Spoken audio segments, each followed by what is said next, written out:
തോളുരുമ്മി പ്രവർത്തിച്ച് സംഘടനാ പ്രവർത്തനത്തിൽ സ്ത്രീ സാന്നിധ്യത്തിന് അടിത്തറ പാകി അദ്ദേഹത്തിന് സർവ്വ പിന്തുണയും നൽകി താങ്ങും തണലുമായി വർത്തിച്ച മഹതിയായിരുന്നു ഡോക്ടർ ഗഫൂർ സാഹിബിൻ്റെ പ്രിയതമ Fathima Gafoor.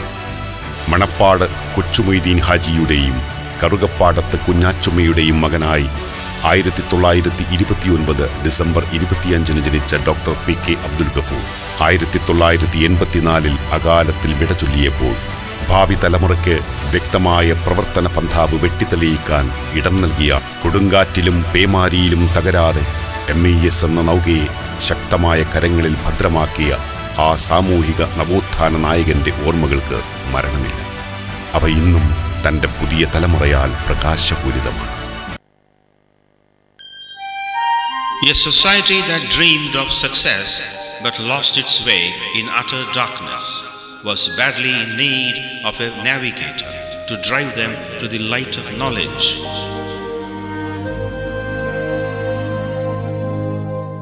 The elementary lessons that lead to wisdom, knowledge is power, were unknown to society. The untiring efforts of a visionary group helped this society to step onto the path of wisdom. This unique set of people aspired for the overall development of a community and struggled against great odds to navigate them towards the mainstream of life.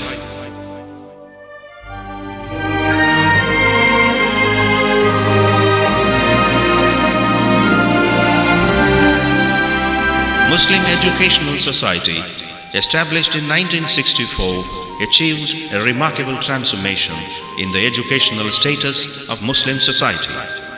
It was the socially committed and timely venture of a group of Muslim intellectuals led by Dr. Abdul Ghafoor.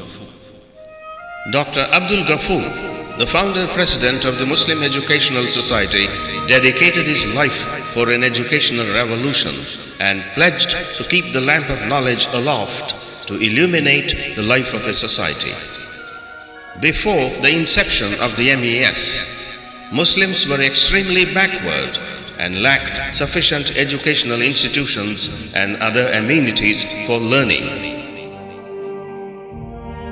The Herculean efforts made by MES in conducting seminars, symposia and awareness meets throughout the length and breadth of Kerala drastically altered the outlook of the society and their attitude towards education in particular. The MES has established a medical college, an engineering college, arts and science colleges, a number of schools, hostels, hospitals, cultural centers, orphanages and industrial training centers. Now, the society is running 150 institutions, which contribute largely to the social growth and educational development of minorities. The last 4 decades have witnessed a remarkable transformation in the educational status of Muslim community. The driving force behind this achievement is the Muslim Educational Society.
There's no one else who loves me like you used to.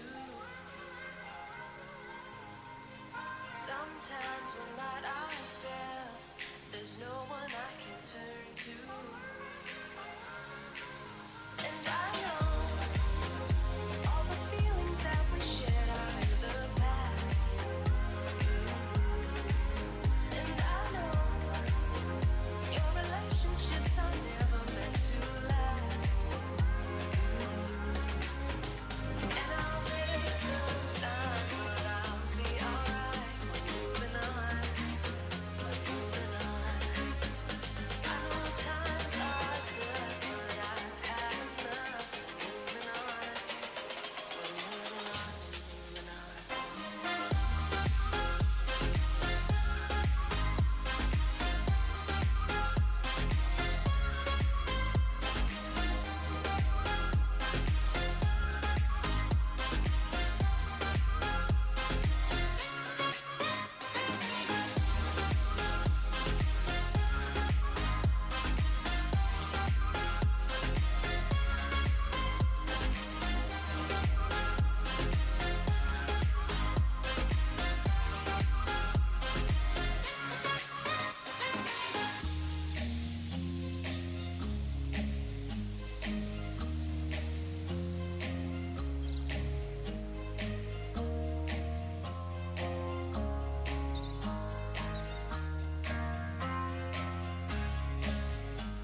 നമ്മുടെ വിശിഷ്ടാതിഥി വേദിയിൽ എത്തിക്കഴിഞ്ഞിരിക്കുന്നു.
ഇതിലെന്താ രാഷ്ട്രീയ വിവാദം വരാൻ ആവശ്യം എനിക്ക് മനസ്സിലായി. ഞാൻ സ്വാഭാവികമായിട്ട് യൂണിവേഴ്സിറ്റീസിലും ക്യാമ്പസസിലും ഇന്ത്യ മുഴുവനും ലോകം മുഴുവൻ സംസാരിച്ചു. അത് വലിയ അതിശയം കാണുന്നു. സാർ, ഇന്നിപ്പം ദീപിക പത്രത്തിൽ വന്നൊരു ഇൻ്റർവ്യൂ വലിയ രീതിയിൽ വിവാദമായിട്ടുണ്ട്. പ്രത്യേകിച്ച് കോൺഗ്രസിനുള്ളിൽ തന്നെ വലിയ രീതിയിൽ അങ്ങക്കെതിരെ ഒരു പടപ്പുറപ്പാടുണ്ടോ എന്ന തരത്തിലുള്ള ചില പരാമർശങ്ങളൊക്കെ പല ഭാഗത്തു നിന്നും വന്നിട്ടുണ്ട്. പ്രത്യേകിച്ച് അങ്ങ് മുഖ്യമന്ത്രിയാകാൻ തയ്യാറാണ്, അല്ലെങ്കിൽ അതിന് താൻ സന്നദ്ധനാണ് എന്നൊക്കെ പറഞ്ഞിട്ടുള്ള തങ്ങളുടെ പരാമർശം എനിക്കറിയില്ല അവരെന്തൊക്കെയാണ് പുഞ്ചിയെന്ന്. കാരണം കുറേ സംസാരിച്ചിട്ട് ഞാൻ എപ്പോഴും പറയുന്നൊരു കാര്യമാണ്, ആ മുഖ്യമന്ത്രിക്ക് നല്ലൊരു ഭൂരിപക്ഷമുണ്ട്. അപ്പോൾ 2026 വരെ ഈ വിഷയത്തെക്കുറിച്ച് ചിന്ത ചെയ്യാനേ ആവശ്യമില്ല. മാധ്യമക്കാർ ഓരോരോ ചോദ്യങ്ങൾ ചോദിച്ചിട്ട് അതിൻ്റെ ഓരോരോ മറുപടി എങ്ങനെയെങ്കിലും വലിയൊരു ഹെഡ്ലൈനാക്കി ചോദിച്ചാൽ ഞാൻ പറയുന്നു, ഈ കാര്യത്തിലൊക്കെ നമുക്ക് ശരിക്കും ചർച്ച ചെയ്യാൻ ആവശ്യമില്ല. സമയം വരട്ടെ. എന്തായാലും ജനങ്ങളാണ് തീരുമാനിക്കുന്നത്. അതുമാത്രമല്ല, മുഖ്യമന്ത്രി ആവാൻ ഒരു പാർട്ടിക്ക് ഭൂരിപക്ഷം ഉണ്ടാകും, അല്ലെങ്കിൽ ഒരു ഫ്രണ്ടിനൊരു ഭൂരിപക്ഷം ഉണ്ടാകും. അതൊക്കെ വരട്ടെ. നമുക്കിങ്ങനെ എന്താണ്, ഒരു കെട്ടുന്നതിന് മുമ്പ് തന്നെ ടോപ്പ് ഫ്ലോറിലത്തെ ഫേർണിച്ചറിൻ്റെ മാറ്റം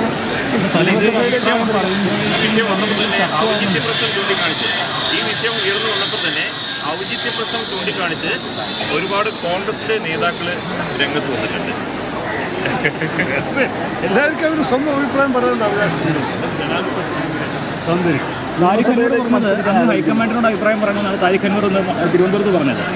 താരിഖ് അൻവർ പറഞ്ഞത് ശശി തരൂർ പറയേണ്ടത് ഹൈക്കമാൻഡിനോടാണ് അഭിപ്രായം എന്നാണ് പറഞ്ഞത്. ഹൈക്കമാൻഡാണ് അഭിപ്രായമേ ഇല്ലതിന്. മാധ്യമക്കാർ ചോദ്യങ്ങൾ അവരും ചോദിച്ചു, ഞാൻ മറുപടി പറയാൻ തയ്യാറാണ്. എന്തായാലും ഇതിനോട് എനിക്ക് ഹൈക്കമാൻഡിനൊപ്പോ കാര്യങ്ങൾക്കൊക്കെ ഒരു ഒരു തീരുമാനം എടുത്തിട്ട് ഇതാണ് എല്ലാവരും പറയുന്നത്. പാർലമെന്റിലേക്ക് ഇനി 1.25 വർഷമുണ്ട്. അത് ആ സമയത്ത് ഒരു തീരുമാനം എടുക്കണം. പാർട്ടിക്ക് എടുക്കണം, എനിക്ക് എടുക്കണം, കക്ഷിക്ക് ഇവിടെ ചെയ്യണം. അത് കഴിഞ്ഞിട്ട് ഇനിയും 2 വർഷം കഴിഞ്ഞിട്ട് എന്തോ നമ്മുടെ സംസ്ഥാനത്ത് എന്നാൽ നിങ്ങൾക്ക് എല്ലാവർക്കും ഇത്ര വലിയ ധൃതിയും. സാർ ഈ പര്യടനം നടത്തുന്നതും സാർ പങ്കെടുക്കുന്ന പരിപാടികളൊക്കെ എന്തുകൊണ്ടാണ് ഇത്ര വലിയ വിവാദങ്ങളും അല്ലെങ്കിൽ അതാണ് എന്റെ ചോദ്യം. നിങ്ങൾ എന്നോട് ചോദിക്കും. അല്ല, അതിൽ ഈ എന്തുകൊണ്ടാണ് അസ്വസ്ഥരായത്? ഞാൻ കുറേ കാലമായി ഞാൻ എല്ലാവരുടെയും പോകുന്ന പ്രത്യേകിച്ച് പ്രോഗ്രാമിൽ 14 വർഷം നോക്കിയാൽ ഒരു 400-450 സ്പീച്ചുകൾ ഞാൻ നടത്തിയിട്ടുണ്ട് ഓരോരോ കോളേജിൽ. അത് ഇന്ത്യയിൽ പ്രത്യേകിച്ച് എല്ലാ സംസ്ഥാനത്തും. അപ്പോൾ ഈ സ്ഥിതിയിൽ നിങ്ങൾ എന്നെ എന്തുകൊണ്ടാണ് വേറെ ആയിട്ട് കാണുന്നത്? ഞാനിപ്പോൾ ഈ ഫസൽ ഗഫൂറിൻ്റെ ക്ഷണം സ്വീകരിച്ചിട്ട് നമ്മൾ പ്രത്യേകിച്ച് ഞാൻ വിദ്യാർത്ഥികളെ കാണാനാണ് ഇരിക്കുന്നത്. അവർ വളരെ കാത്തിരിക്കുന്നു നിങ്ങളെ നടത്തി പിടിക്കരുത്. പക്ഷേ പറയാൻ പോകുന്ന കാര്യം, ഇതിൽ എന്താ ഇത്ര വലിയൊരു അദ്ദേഹത്തിൻ്റെ ഈ വലിയൊരു ചടങ്ങിന് പബ്ലിസിറ്റി കിട്ടിയ നല്ല കാര്യം. പക്ഷേ എനിക്ക് ഈ പബ്ലിസിറ്റി ഞങ്ങളെക്കാൾ കൂടുതൽ ഉദ്യോഗം കാണിക്കുന്നത് അതായത് ഈ BJP CPM അല്ല ഇതിൽ അസ്വസ്ഥത പ്രകടിപ്പിക്കുന്നത്, കോൺഗ്രസിനുള്ളിൽ നിന്ന് തന്നെയാണ്. അത് അതും ചോദിക്കുന്നത് എന്തുകൊണ്ടാണ് എന്നെ വിളിച്ചു പറഞ്ഞത്. ഓക്കെ,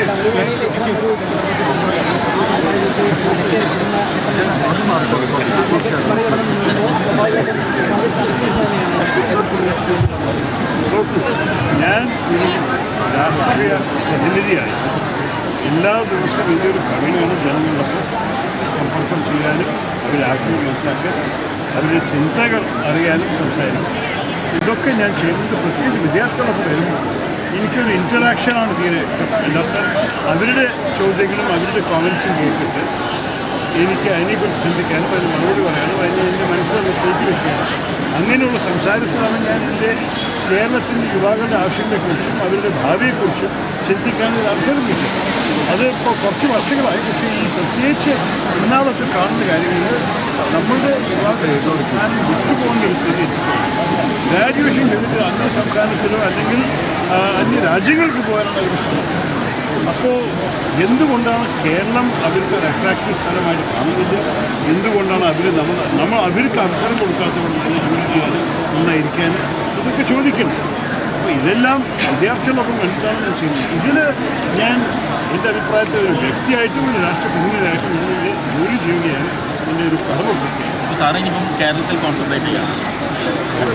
ഞാൻ എന്തായാലും ഇതെൻ്റെ കർമ്മഭൂമിയാണല്ലോ. ഞാൻ തിരുവനന്തപുരത്തിൻ്റെ പ്രതിനിധിയാണ്. ഏത് സംസ്ഥാനം അതുകൊണ്ട് തന്നെ ഞാൻ പറയും ഞാൻ കേരളത്തിൽ അല്ലേ ഈ 14 വർഷം. പക്ഷേ ആളുകൾ తెలియదు. അവിടെയും കുറേ ഇന്നത്തെ ചടങ്ങിൽ വേറെ സ്ഥലത്ത് ഞാൻ പോകാറുണ്ട്. എനിക്ക് അതിനെ ചുരുക്കണോ കൂടുതൽ സമയം കൂടെ നിർത്തണോ അതൊക്കെ നോക്കാം. എന്തായാലും ഞാൻ ഇത് ഒരൊറ്റ ഇൻവിറ്റേഷനും ഞാൻ സ്വീകരിക്കുന്നില്ല. അപ്പം ഞാൻ ആവശ്യപ്പെടുന്നില്ല. ഞാൻ എന്നെ ക്ഷണിച്ചു, ഞാൻ അക്സെപ്റ്റ് ചെയ്തു, ഞാൻ വന്നു. അതുപോലെ എനിക്ക് എല്ലാ ആഴ്ചകളും 40% എല്ലാം വന്നു. അപ്പോൾ എല്ലാം കൂടി അക്സെപ്റ്റ് ചെയ്യാൻ സാധിക്കും. നമ്മൾ കൂടുതൽ വരാൻ സാധിക്കാത്ത സ്ഥിതിയിലാണ്. പക്ഷേ 20 സ്ഥലത്ത് വരുമ്പോൾ അതിന് എൻ്റെ അഭിപ്രായത്തിൽ ഒരു വലിയൊരു വിവാദമാക്കാൻ ഒരു ആവശ്യമില്ല. ഞാൻ പറയുന്ന കാര്യങ്ങൾ കേൾക്കും. അതിൽ ഞാൻ പറഞ്ഞു ഇഷ്ടപ്പെടുന്നെങ്കിൽ ഞാൻ അതിനെക്കുറിച്ചൊരു തർക്കം നേതാക്കളെ കാണുന്നുണ്ട്. അതൊക്കെ അവർ ക്ഷണിച്ചതാണോ? നോക്കൂ, എല്ലാവരും അദ്ദേഹം എന്തായാലും ഞാൻ കുറേ വർഷങ്ങൾ അറിയുന്ന വ്യക്തിയാണ്. അസുഖങ്ങൾ എണ്ണത്തിലായിരുന്നു. അതുകൊണ്ടാണ് കാണുന്നത്. അതൊരു മര്യാദയാണ്. പക്ഷേ ബാക്കിയല്ല എല്ലാ പബ്ലിക് ഫംഗ്ഷൻ, ഏത് പബ്ലിക് ഫംഗ്ഷനായാലും അവർ എന്നെ ക്ഷണിച്ചിട്ട് ഞാൻ പോയി. ഞാൻ എവിടെയും പോയിട്ട് എനിക്ക് വേണ്ടി ഒരു ഫംഗ്ഷൻ ഉണ്ടാക്കുന്നത് പറയും. അങ്ങനെ ഒരു സമയമില്ലേ. അങ്ങനെ ചെയ്യാനും ആഗ്രഹമില്ല, ആവശ്യം. ഈ എതിർപ്പുകൾ അവഗണിച്ച് സജീവമായി മുന്നോട്ട് പോകാൻ തന്നെയാണ് തീരുമാനം. നോക്കൂ, നമ്മൾ ഇപ്പം എന്തായാലും മുന്നോട്ട് പോട്ടെ. ഈ ചടങ്ങിലൊന്ന് പങ്കെടുക്കാം.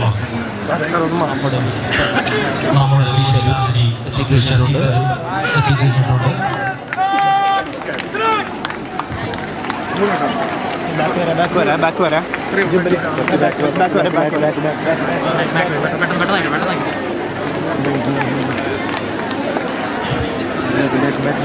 നമ്മുടെ വിശിഷ്ടാതിഥി ഡോക്ടർ ശശി തരൂർ വേദിയിലേക്ക് വന്നുകൊണ്ടിരിക്കുന്നു.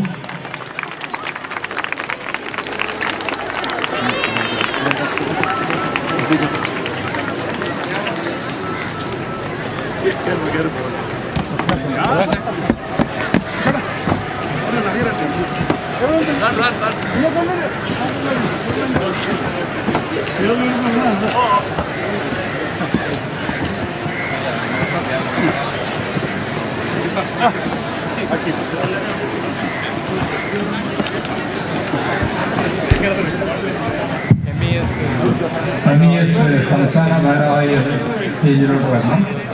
Professor P.O.G. സാഹിബ്, മലപ്പുറം ജില്ലാ മുസ്ലിം ജില്ലാ സെക്രട്ടറി.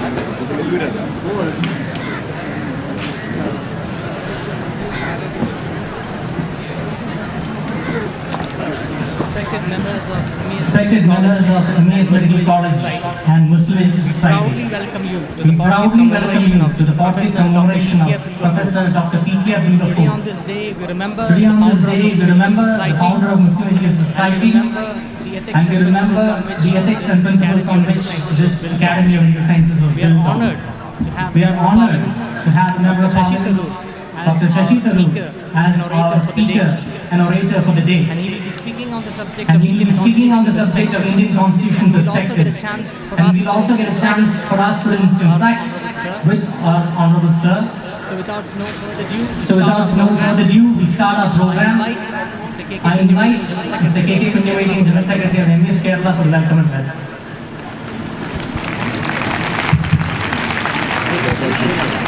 ലോകാധ്യക്ഷൻ envious ആദരണീയനായ സംസ്ഥാന president doctor P.K. Fazal Gafoor Sahib, ഇന്നത്തെ നമ്മുടെ ഈ ചടങ്ങിലെ മുഖ്യാതിഥി ആദരണീയനായ ഡോക്ടർ ശശി തരൂർ MP, MES-ന്റെ സീനിയർ നേതാവും സംസ്ഥാന ജനറൽ സെക്രട്ടറിയുമായ പ്രൊഫസർ P.O.J. ലബസാർ, MES-ന്റെ സംസ്ഥാന Shashi Tharoor ഉൾപ്പെടെയുള്ള സംസ്ഥാന ഭാരവാഹികളെ, മലപ്പുറം ജില്ലാ കമ്മിറ്റിയുടെ പ്രസിഡന്റ്, സെക്രട്ടറി ഉൾപ്പെടെയുള്ള പ്രിയപ്പെട്ട നേതാക്കളെ, സദസ്സിലിരിക്കുന്ന MES-ന്റെ ആദരണീയരായ നേതാക്കളെ, പ്രിയപ്പെട്ട അധ്യാപക സുഹൃത്തുക്കളെ,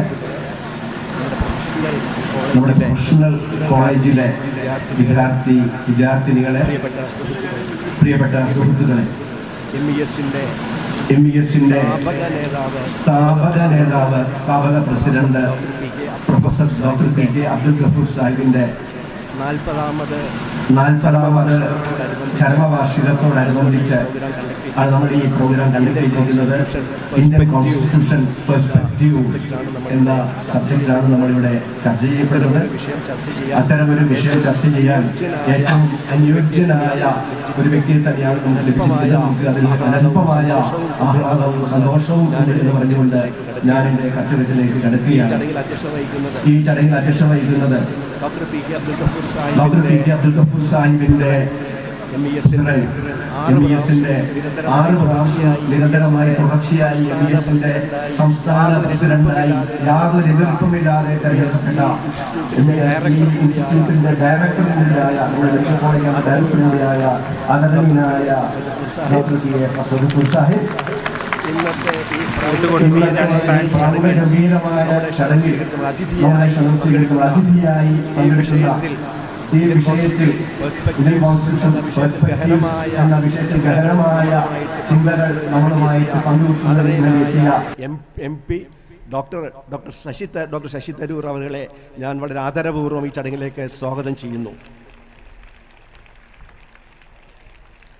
MES-ന്റെ സംസ്ഥാന ട്രഷറർ, പുതിയതായി തിരഞ്ഞെടുക്കപ്പെട്ട സംസ്ഥാന ട്രഷറർ, മലപ്പുറം ജില്ലയുടെ കരുത്തനായ നേതാവ് ശ്രീ O.C. സലാഹുദ്ദീൻ, MES-ന്റെ സീനിയർ നേതാവ് എഞ്ചിനീയറിംഗ് കോളേജുകളുടെ standing committee chairman professor P.O.J. ലബസാർ, MES-ന്റെ സംസ്ഥാന വൈസ് പ്രസിഡന്റുമാരായ senior vice president E.P. Moyinkutty, vice പ്രസിഡന്റുമായ TM സക്കീർ ഹുസൈൻ, MM അഷ്റഫ്, സംസ്ഥാന സെക്രട്ടറിമാരായ CT Zakir Hussain, A. Jabbar Ali, VP Abdurahman, SMS Mujibur Rahman, അതുപോലെ തന്നെ മലപ്പുറം ജില്ലയുടെ പുതിയ പ്രസിഡന്റ് ഷാഫി ഹാജി, മലപ്പുറം ജില്ലയുടെ secretary Shri Ummer Gurukkal, MES medical കോളേജിൻ്റെ ഡെപ്യൂട്ടി മെഡിക്കൽ സൂപ്രണ്ട് ഊർജ്ജസ്വലനായ ഡോക്ടർ ഹമീദ് ഫസൽ, മറ്റു സദസ്സിലിരിക്കുന്ന MES-ന്റെ പ്രിയങ്കരായ നേതാക്കളെ, നമ്മുടെ വിവിധ തൊട്ടടുത്തുള്ള സ്ഥാപനങ്ങളിൽ നിന്ന് എത്തിയിരിക്കുന്ന പ്രിയപ്പെട്ട അധ്യാപക സുഹൃത്തുക്കളെ, പ്രിയപ്പെട്ട വിദ്യാർത്ഥിനികളെ, മെഡിക്കൽ കോളേജിലെ ഡെൻ്റൽ കോളേജ് ഉൾപ്പെടെ നഴ്സിംഗ് കോളേജ് ഉൾപ്പെടെയുള്ള സ്ഥാപനങ്ങളിലെ പ്രിയപ്പെട്ട ജീവനക്കാരെ, ഫാക്കൽറ്റി മെമ്പേഴ്സ്, എല്ലാവർക്കും ഞാൻ ഹൃദയത്തിൻ്റെ ഭാഷയിൽ നിങ്ങളെല്ലാവരെയും സ്വാഗതം ചെയ്യുകയാണ്. നമ്മുടെ ഗസ്റ്റിനെ പരിചയപ്പെടുത്താൻ ശ്രീ ഹമീദ് ഫസൽ ഉണ്ട് എന്നുള്ളതാണ്. ഞാൻ കൂടുതൽ കാര്യങ്ങളിൽ കടക്കുന്നില്ല. 1-2 കാര്യങ്ങൾ പറഞ്ഞ് അവസാനിപ്പിക്കുകയാണ്, കാരണം സമയം വൈകി. ഐക്യരാഷ്ട്ര സംഘടനയിൽ 3 പതിറ്റാണ്ട് കാലം വിവിധ പദവികളിൽ സേവനമനുഷ്ഠിച്ചതിന് ശേഷമാണ് അദ്ദേഹം ഇന്ത്യയിലേക്ക് തിരിച്ചെത്തുന്നത്. എഴുത്തുകാരൻ, ഇന്ത്യൻ നാഷണൽ കോൺഗ്രസിൻ്റെ സമുന്നത നേതാക്കളിൽ ഒരാൾ, 2019 മുതൽ തിരുവനന്തപുരത്തു നിന്നുള്ള പാർലമെൻ്ററി മെമ്പർ, മുൻ കേന്ദ്രമന്ത്രി, പാർലമെൻ്റ് സ്റ്റാൻഡിംഗ് കമ്മിറ്റി ചെയർമാൻ തുടങ്ങി ഒട്ടേറെ സ്ഥാനങ്ങൾ വഹിച്ച ബഹുമുഖ പ്രതിഭയെയാണ് നമുക്ക് ഇന്ന് അതിഥിയായി കിട്ടിയിരിക്കുന്നത്. സോഷ്യൽ മീഡിയയിൽ, ഒറ്റ കാര്യം പറഞ്ഞ് അവസാനിപ്പിക്കുന്നു, സോഷ്യൽ മീഡിയയിൽ ഏറ്റവും അധികം ഫോളോവേഴ്സുള്ള ഇന്ത്യയിലെ ഒരു പ്രമുഖ രാഷ്ട്രീയ നേതാവാണ് ശ്രീ ശശി തരൂർ. MES-ന് അദ്ദേഹവുമായി വലിയ ബന്ധമുണ്ട്. MES-ന്റെ 5-മത്തെയോ 6-മത്തോ പ്രസിഡന്റ് വിശദീകരിക്കുന്നുള്ളതുകൊണ്ട് കൂടുതൽ കടക്കുന്നില്ല. ദുബായിൽ ഉൾപ്പെടെ MES-ന്റെ വിവിധ പരിപാടികളിൽ അദ്ദേഹം അതിഥിയായി കടന്നു വന്നിട്ടുണ്ട്. കൂടുതൽ കാര്യങ്ങളിലേക്ക് ഞാൻ കടക്കുന്നില്ല, സമയം പരിമിതമാണ്. ഏതായാലും ഒരിക്കൽ കൂടി ഡോക്ടർ ശശി തരൂർ ഉൾപ്പെടെയുള്ള വേദിയിലിരിക്കുന്ന മറ്റെല്ലാവരെയും ഞാൻ ഹൃദയത്തിൻ്റെ ഭാഷയിൽ ഊഷ്മളമായി സ്വാഗതം ചെയ്തുകൊണ്ട് നിർത്തുന്നു. നന്ദി, നമസ്കാരം, ജയ് ഹിന്ദ്.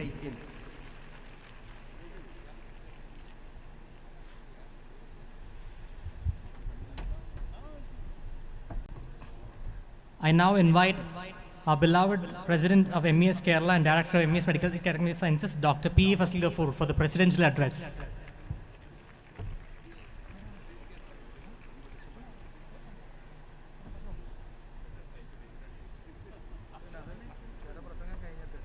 അതെ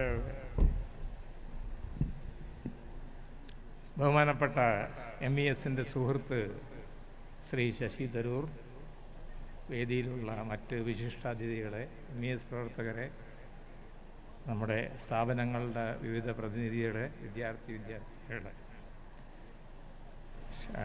ഡോക്ടർ ശശി തരൂരിനെ ഇൻട്രൊഡ്യൂസ് ചെയ്യേണ്ടതെന്ന് ചോദിച്ചപ്പോൾ ഞാൻ പറഞ്ഞു that will be an insult to him. Somebody goes and introduces Dr. Shashi Tharoor. അപ്പോൾ ഞാൻ പറഞ്ഞു അതിൻ്റെ ആവശ്യമില്ല, എല്ലാവർക്കും ശശി തരൂരിനെ അറിയാം. അദ്ദേഹത്തിന് അറിയാത്ത ഒരാളുണ്ടെങ്കിൽ അദ്ദേഹം ഒരു അക്ഷരവൈരിയായിരിക്കണം. So as far as I am concerned, എൻ്റെ first what should I say, acquaintance with Dr. Shashi Tharoor is by reading his book, Show Business, if my memory is correct. Yes. The book was, I think, Show Business, in which I think the main character was based on Amitabh Bachchan. Then I read the biography of Nehru by Sri Tharoor. Then recently I read Era of Darkness, The Hindu Way, and Why I Am Hindu, etc., etc. And the only thing I would like to say is that he is the last standing fortress against the onslaught of the Hindutva forces in India. That is why we are supporting him. It is not on a political basis. And I think that is why all over Kerala he is being supported. It has got nothing to do with the Congress groupism or the politics of the UDF or LDF and all. The audience which Dr. Shashi Tharoor has is the fruits of his work on the secular field for the past 3 or 4 decades. കഴിഞ്ഞ 4-5 തലമുറകളായിട്ട്, ദശാബ്ദങ്ങളായിട്ട് ഇന്ത്യയിലെ മതേതരത്വത്തിന് വേണ്ടി മുന്നിൽ നിന്ന് പോരാടിയിട്ടുള്ള ദാനവീരശൂര കർണനാണ് ശ്രീ ശശി തരൂർ എന്ന് ഞാൻ പറയാൻ ആഗ്രഹിക്കുന്നു. അതുകൊണ്ടാണ് MES, അതിപ്പോൾ നിങ്ങൾ വിചാരിക്കും ഇപ്പം ഈ ഒരു അന്തരീക്ഷത്തിൽ വിളിച്ചാൽ നല്ല. അദ്ദേഹത്തിന് ഒരുപാട് തവണ ഞങ്ങൾ MESൻ്റെ പരിപാടിയിൽ അദ്ദേഹം വന്നിട്ടുണ്ട്. ദുബായിൽ also he came once for an MES program there. So we have got such a long standing relationship with him. Now I'll take just 20 minutes because just to give you an idea of why we call Dr. Shashi Tharoor here. We have got 2 major doubts in our mind, sir. One is that, is this country a federal country or not? The second question is that whether it remains a secular country or not. These are the 2 questions which are in our mind and in the minds of every Indian who loves India. There is no use in denigrating Jawaharlal Nehru or Mahatma Gandhi and all. This is the fact that this country is built by these 2 great individuals, spiritual father and the constructive father of India, Jawaharlal ji and Gandhi ji. Now my doubts were like this, so I'll put that doubt. Now if this is a federal country, we have had 2 federal systems in the world. One federal system is the federal system which is operative in the United States of America. In the USA, the states have got their own laws, they have got their own judiciary, and they have got their own political systems except for the presidential election. Now the issue is this way. We have so many problems, like the Uniform Civil Code coming up. Now the Uniform Civil Code, the impression given all over India is that all over the world there is a Uniform Civil Code in every country. There is no Uniform Civil Code. Sir, you can correct me. If you want the age of marriage in one state, let us say Maryland in the USA, is 16 years, while in another state, Arkansas, it may be 20 years or 21 years. Then they are also saying that why not the boy and the girl have the same marriageable age? So I'm just quoting one single thing to say that there is no Uniform Civil Code. anywhere in the world. Now, sir, now we will come to the issue of what happens if you try to bring in uniformity. It is our wrong impression that the United States of America has remained the United States of America on the basis of this issue of federalism, even though for a bad cause, that is called the lost cause. For that, the country split into the Confederacy, the Confederate States of USA and the Union of USA. And the Confederacy also was very strong, having more than 13 states with Robert E. Lee as their general and Jefferson Davis as the alternate president of USA. So America has split into two. So what does that mean? Just because you are federal does not mean you have the right to secede and go for a country. On the contrary, in the 90s, when the USSR split on the basis of glasnost and perestroika, we were under the impression that how can these states leave the USSR? But the USSR constitution very clearly stated that the 15 USSR republics, including the Islamic republics of Muslim republics of Azerbaijan, Uzbekistan, Tajikistan, etc., they could leave the USSR. So they left. So the USSR broke into so many parts. That is another federal system, sir. Now we have come to many of the, now we have a feeling that this is only in America and all. Now I'll give you an example. So many of you are, what should I say, Barcelona fans, especially because Messi was there. Barcelona, the football club Barcelona stands in favor of a separate country of Catalonia. The Real Madrid stands for a united Spain. And there is a big issue going on in Spain on that basis. Similarly, United Kingdom, you know that there was a referendum for Scotland and the score was 55-45. 55 said, no, we don't want to go from Scotland, from UK, we will remain with the UK. So these are all the diverse thinking processes over here. Why I am telling you these things are that we are beyond all this. We have a federal system which is with a strong center. But how strong? And how strong can they flex their muscles? That is the issue, sir. See, we have a strong federal system, but slowly it is being whittled down. And may I say with deep regret to Sri Shashi Tharoor ji, that during the emergency days, it proved that the Constitution of India can be torpedoed from within. One. Second thing, the subjects like education were changed from the state list to the concurrent list. Now we are suffering because of that.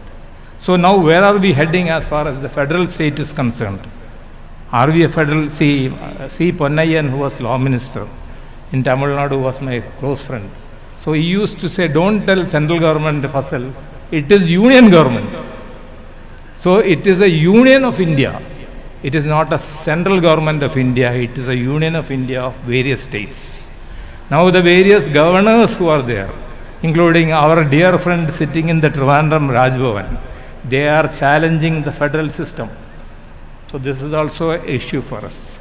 Now sir, I don't want to steal much, I will put one more question to you. Do you think that there is any country in this world which is based on a theocratic state setup which is going to survive? If India is heading for a theocracy based on the Savarkarian or Golwarkarian thesis, then it is heading for disaster. I'll tell you why. It is heading for disaster because more than 20 Arab countries, Islam, Arab culture, language Arabic, they were not able to survive as one. There was an attempt to join Syria and Egypt together as the United Arab Republic that broke into pieces within a few years. So a country based on religion is not a possibility as far as any country in the world is concerned. And somehow some sort of this thing has been spread that the Muslim countries are all Islamists. It is not so. There are only 5 Islamic republics in the world, Islamic countries in the world.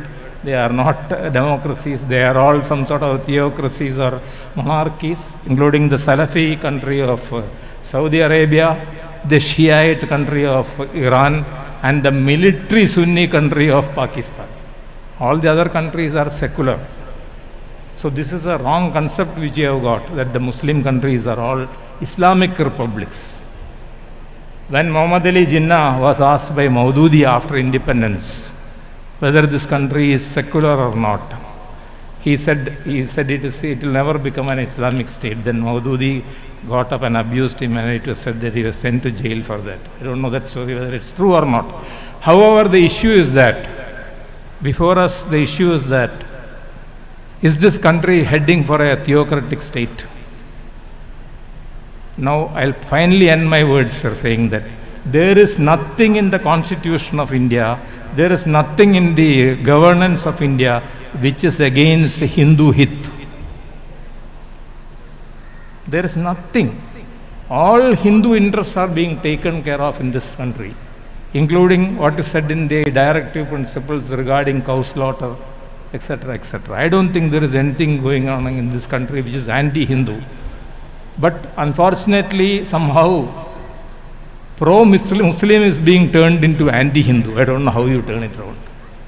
So that is the issue, being the function being organized by the Muslim Education Society. I have to add that word also. But I have always felt that the Hindu interests are being well taken care of, even during the time of the now called the Beta Noir, that is Jawaharlal Nehru or Mahatma Gandhi. They always used to take care of Hindu interests, including the issues of reservation, cow slaughter, so many other things, including the building of the Somnath temple, etc., etc. I am not going into that much. The only thing, sir, I posed only 2 questions. You can say whatever you want or you want to speak, but 2 questions I wanted answers. One is that, is this going to remain a federal country, and is this going to remain a secular country?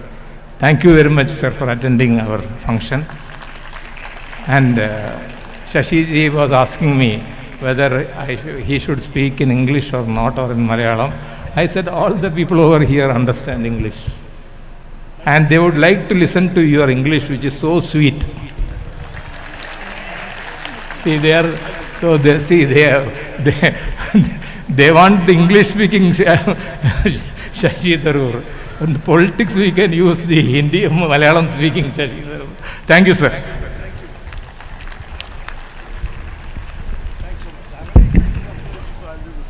I now invite President of MES and Director of Medical College, Dr. P.K. Fazal Ghafoor, to officially welcome Sir to our program by giving them a bouquet of acceptance of gratitude from our side for attending our program.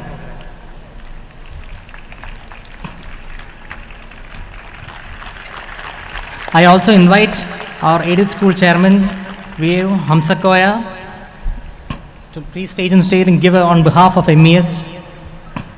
Please welcome, sir, on behalf of MES, aided school chairman, JNVU Hamsakoya. CBC school chairman, Dr. P.K.Abdul Gafoor. Self-Financing College chairman, Dr. Rahim Fazal. Construction committee chairman, Janab K.M. Abdul Salam. Dean of MES Medical College, Dr. Girish sir. Vice Principal of MES Medical College, Dr. Sheila Madam. And on behalf of Malappuram District, MES District Secretary Malappuram, Umar Gurkul sir.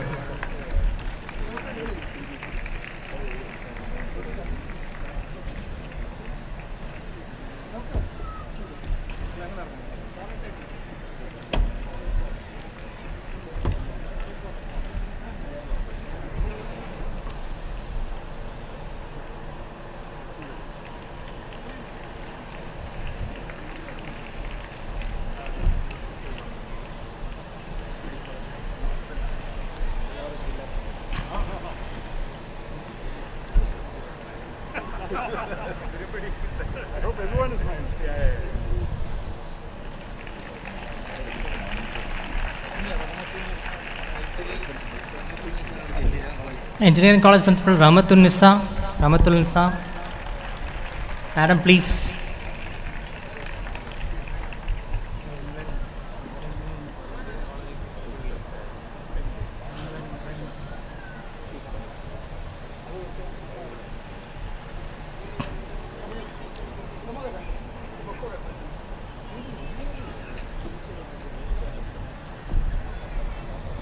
honored by the principal of the engineering college being a neighbor of this one.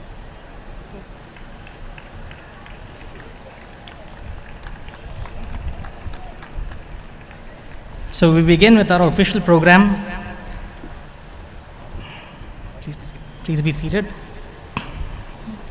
Like our beloved director said, this is a chief guest which requires no introduction.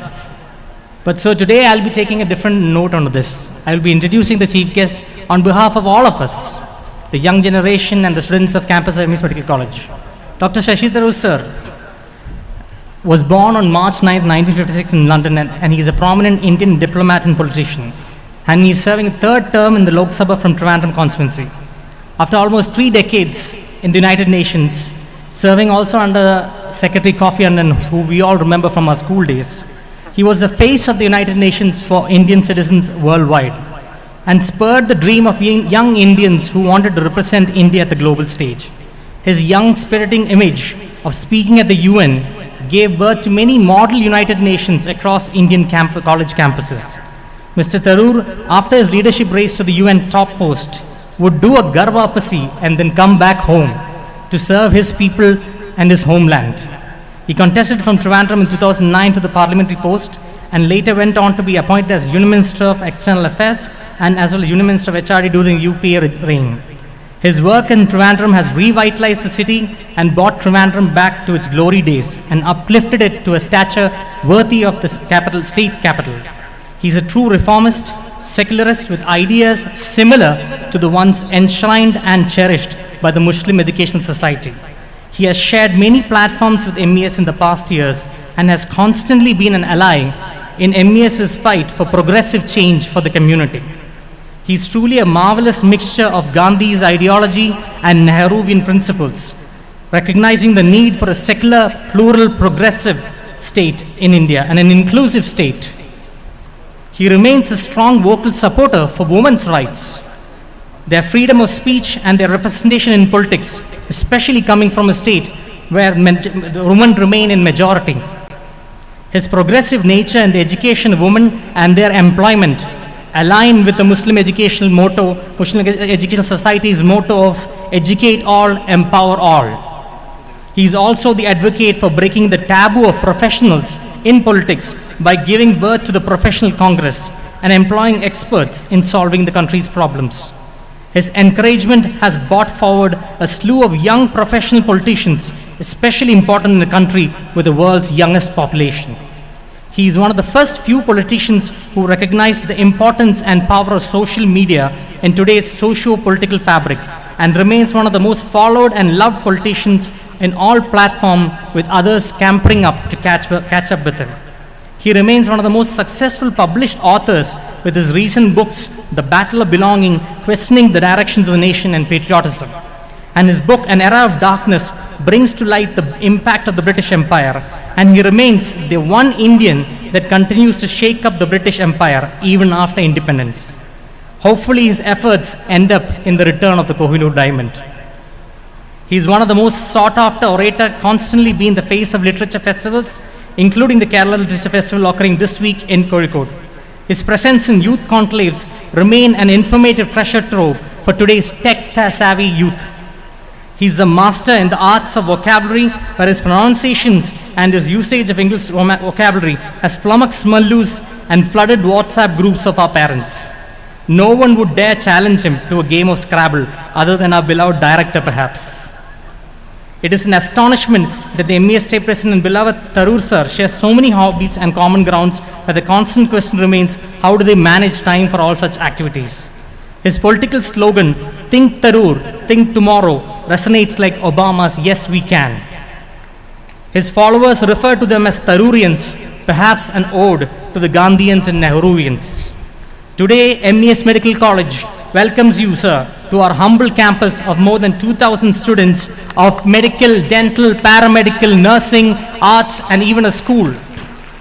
And today, we are ready to think Tharoor, think tomorrow. Welcome, sir. Now I invite you for the official inaugural address.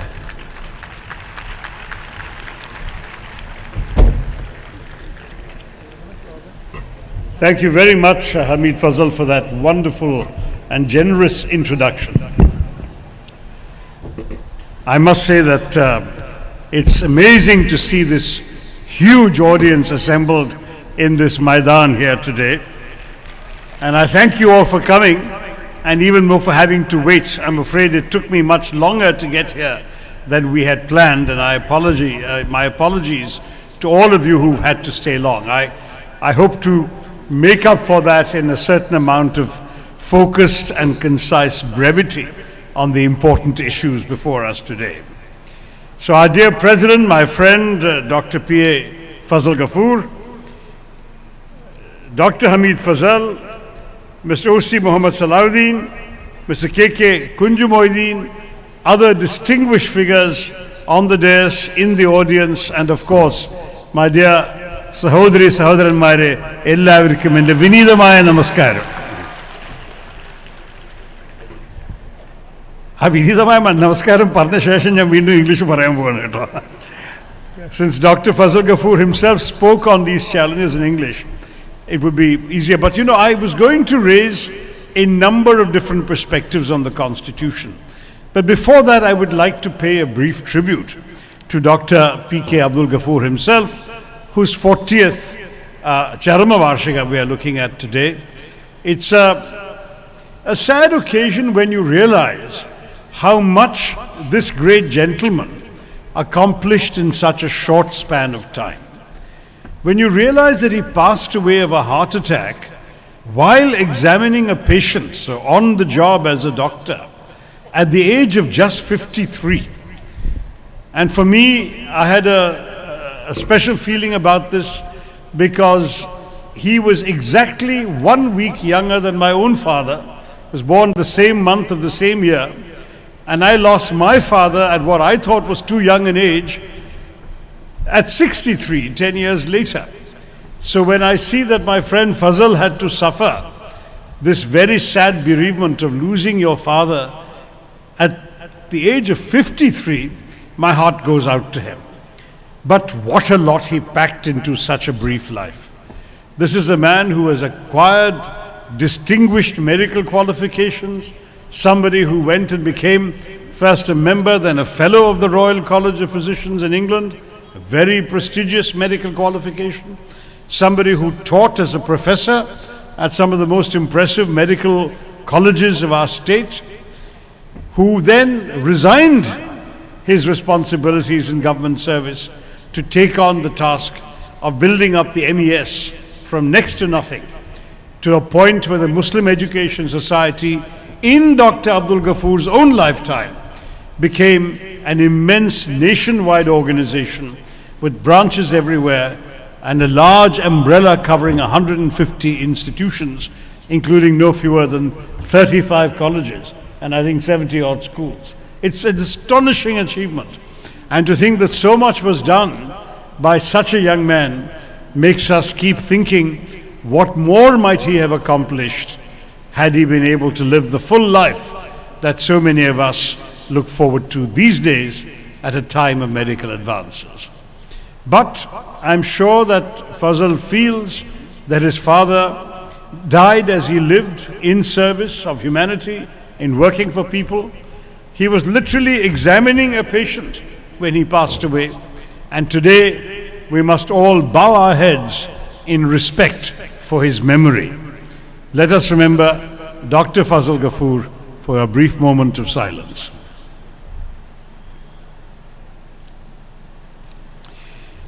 I'm sorry, Dr. Abdul Ghafoor, I beg your pardon. But let us remember what the young Fazal Ghafoor would have had to go through in losing his father at that time. All right, let's turn to but you can see why Fazal Ghafoor was on my mind, because he said a few very interesting things in his own remarks and threw me a couple of interesting challenges. I had come with some other thoughts prepared, but I think the challenges he threw me are far more interesting.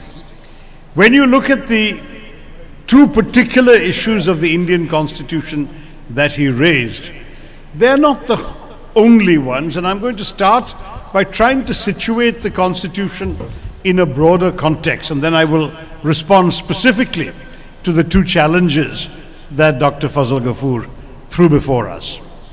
The first one is, think of when the Constitution was written. It was written when the country was being torn apart by partition. The British were about to leave, their departure was imminent, but the flames of violence, of communal carnage were burning across the land.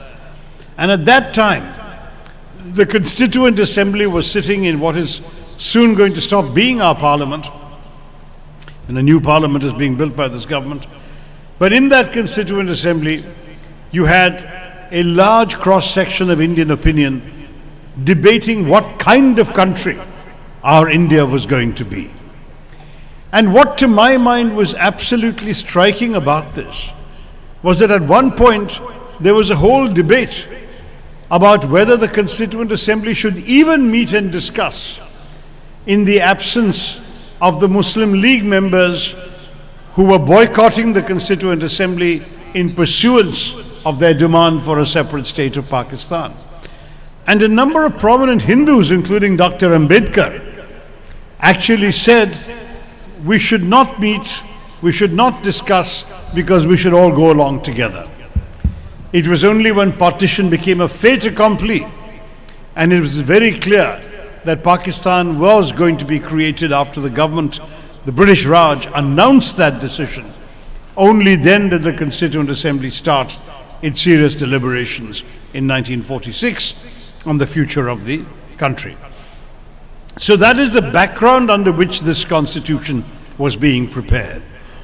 And at that time, Jawaharlal Nehru spoke in the Constituent Assembly and said that he trembled with expectation as to what would be happening in the Constituent Assembly, because it was a moment of great transition for India, when India was going to go from the old to the new, a time when all sorts of changes were going to become possible. And what is striking at that time was that we had a very distinguished but somewhat elite assembly. These were people who had come through the elections of 1946, when the British had conducted elections with a very limited franchise. The population of India at that time was 300 million, but only 30 million were eligible to vote. There were a lot of property qualifications, educational qualifications. So the people who were not the kind of people who are there today in the parliament, who represent a much greater depth of Indian public and Indian public opinion. In those days, it was people from a certain stratum of society, a lot of lawyers, a lot of grand and important people. But because they were inspired by the freedom movement, they were caught up in a discussion that was infused with principles and a great vision to build a country through this constitution that would serve such a large mass of humanity for a long time to come. Now, one of the key issues that had to be discussed was indeed, as Dr. Fazal Ghafoor says, the question of secularism. And that was fundamental to the founding of the Republic, because the country had been divided in the name of religion. Let's recall that India was indeed partitioned, not as some other countries in the next few years would be partitioned. In the 1950s, you saw the creation of East and West Germany, North and South Korea, North and South Vietnam. And it was always either geography or ideology, or a combination of geography and ideology. That was not the case in India. It was not geography. It wasn't that North India went one way and South India went another. It was not ideology. It wasn't as if Marxists went one way and capitalists went another, or communists went one way and capitalists went another. No. The issue on which the country was partitioned was just one issue, and that issue was the question of, will religion be the determinant of our nationhood? Those who believed that their religion determined their identity, they wanted to create Pakistan in the name of their religion, and as a result, they divided the country. But those who remained explicitly rejected the argument, the so-called two-nation theory, on the basis of which India was divided. In fact, you would be not surprised to know that some people did raise the issue in the Constituent Assembly. They said, now that Pakistan has been created as a Muslim state, should we not make India into a Hindu state? And there was a lively discussion on this in the Constituent Assembly, but overwhelmingly, over 90% of the Assembly said no. Ours must be a country for all. Our freedom struggle was for all, and the country we build through this Constitution must be for all. So the basic message is, whatever your religion, your caste, your color, your language, whatever the region of the country where you were born, once you were a citizen of India under this Constitution, you were equal, you had the same rights as everyone else, and that was a very important principle that had to be affirmed. Today there is an unnecessary political controversy stirred up by those who are in power in our country around the fact that the word secular was not in the Constitution when it was approved in 1950. It was added 26 years later by the 42nd Amendment passed during the emergency of Indira Gandhi, when she added the words both secular and socialist to the Constitution. And so people are saying, why don't we take those words out, because our Constitution was not meant to be secular. I would say respectfully, they are wrong. They are wrong because even without the word secular, it was a secular constitution. A constitution that grants every citizen the freedom of worship, that grants every citizen the freedom of religion, the freedom to propagate one's religion, and the freedom of opinion to agree or dissent from anything, including religion. That is by definition a secular constitution.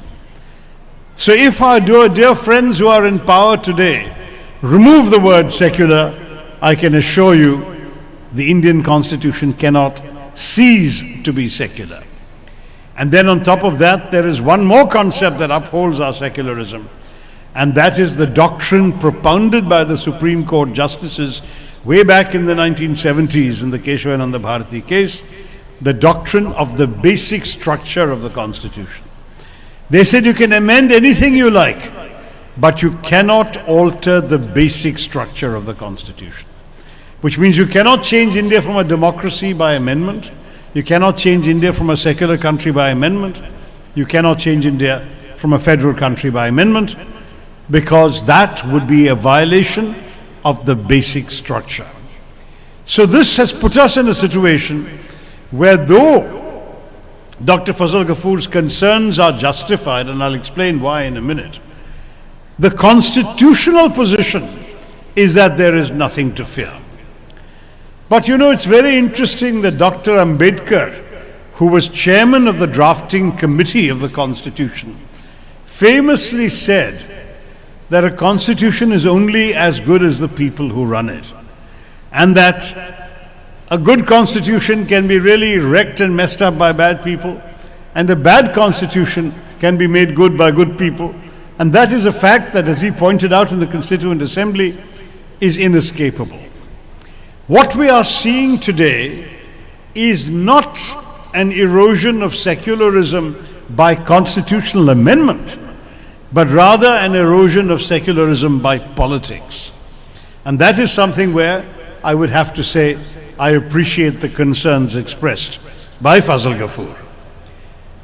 What is the issue here? The issue here is that just as this government has learned that it should not proclaim an emergency because the emergency was deeply unpopular and resulted in an electoral defeat for the government that had declared an emergency, but that you can achieve the same results without declaring an emergency. So you can actually intimidate the press, you can stifle dissenting voices, you can invoke sedition laws, you can actually put people behind bars, you can demolish homes and shops by bulldozers, and no one can stop you doing any of those things. And you can change and tighten the UAPA, the Unlawful Activities Protection Act, in such a way that you can declare anybody a terrorist, and what is more, you then don't have to bring him to trial and he cannot get bail. That you can do all this without amending the Constitution, then why bother to amend the Constitution? That, I think, is where Fazal Ghafoor's concerns must be paid attention to. So all of these things are happening in our country. That is a result of politics. But whereas the Constitution is not easy to amend in the terms of its basic structure, in politics there is always an answer. And the answer is at the ballot box. The answer is your vote. Political change is the answer for a political doctrine that you do not agree with. Now, the second challenge that Fazal Ghafoor mentioned was the question of our federalism. Are we a federal state? And this is a very vexed question because, as he mentioned from his friend, the law minister in Tamil Nadu, the Tamils in particular have a very strong view that India is a union of states and that as a result, the union government, the federal government, should have no special powers to override the states. The problem, unfortunately, is that those who wrote the Constitution did not write a fully federal Constitution. They wrote a Constitution that has been described by foreign constitutional experts as quasi-federal, that is partly federal. In what respects is it federal? Well, we have states, we call ourselves a union of states. The states were reorganized 6 years after the Constitution was adopted on linguistic lines. But let me show you a few ways in which we are not the same as the United States that Fazal mentioned when he talked about a common civil code. Because in the United States, it is genuinely a union of states where each state has an existence of its own and came together to create the union. In India, the union came first and created the states. So the states in our present borders in 1956 were created by the union government. When you look at the fact that the national parliament, not the constituent assembly, was able to create states then and has created more states since. In 2000, as you know, Jharkhand was carved out of Bihar, Chhattisgarh was carved out of Madhya Pradesh by the union parliament. So you cannot therefore claim, as the Americans can, that the states together have created the union. The other problem is that the Constitution provides for the central government to oversee the states in significant ways. The institution of the governor is a very curious idea. Fazal Ghafoor has mentioned that in the context of the troubles that the Tamil Nadu is having with its governor. There are challenges for our present Kerala government, disagreements with the governor here. There were previously serious quarrels between the governor of West Bengal and the government of Mamata Banerjee. So you're seeing there have been a number of, and more recently in Maharashtra, between the governor of Maharashtra, Bhagat Singh Koshyari, and the then opposition-led government of the MVA, that is the Shiv Sena, the NCP and the Congress. And there were quarrels and clashes all the time. Because the governor is appointed by the central or union government without necessarily having to consult the state government or seek its opinion or its approval. And therefore, the governor comes with an authority that is derived entirely from the national capital and the national government, not from the states. And the governor still has to perform all the ceremonial functions, including appointing or dismissing the chief minister, calling or proroguing the legislative assembly. All of these things are done by the governor appointed by Delhi. And so you're seeing a situation where we have preserved a very curious fiction that the governor is the head of the state, just as the president is the head of our nation. Whereas we all know that at the national level, the real power is exercised by the Prime Minister. And when the President speaks to Parliament, he can only read out a speech written for him by the Prime Minister's government and approved by the government. When the Governor today was asked to read, not today, 2 days ago, was asked to read a speech in the Tamil Nadu Assembly, to actually lay out the program of the government, he did not like some of the language in that speech and he refused to read it. And instead he said something else which was not in the text. Whereupon the government passed a resolution saying that the only authentic version of the speech was a speech approved by the government of Tamil Nadu, and the governor walked out. Now here is a classic case where the letter of the law and the spirit of the law, the letter of the Constitution and the spirit of the Constitution, go in two different directions. The spirit of the Constitution respects a certain level of parliamentary convention, whereas I said the governor is expected to follow the line of the government. But when the governor chooses not to, on the letter of the Constitution, he has the right. It's supposed to be the governor's speech, even though we all know it's supposed to be at the same time the government that writes the speech. This has raised some very serious constitutional questions that need to be addressed. In my view, it has also raised even the question of whether we need a governor at all. But that's where the whole debate between the power of the federal government and the power of the state government comes up. And I can tell you that I'm sure that no federal government would very likely be willing to end the existence of the governor. When you think about the formal roles of the governor, there is no role the governor is performing today that cannot be performed by somebody else, the Chief Justice of the court, for example. But if the Chief Justice of the State High Court were to swear in the Chief Minister, that establishes them as two separate branches of government, but would seem to put the judiciary on a slightly higher plane. Nonetheless, in the United States, that's what happened. The Chief Justice of the US Supreme Court swears in the President of America. So one could argue that there is no reason to have a governor being sent from Delhi who has the right to appoint the Chief Minister. Let the appointment come from the votes of the people, instruct the assembly elected after the vote to elect a Chief Minister and swear that person in with the Chief Justice. And that's one possible answer.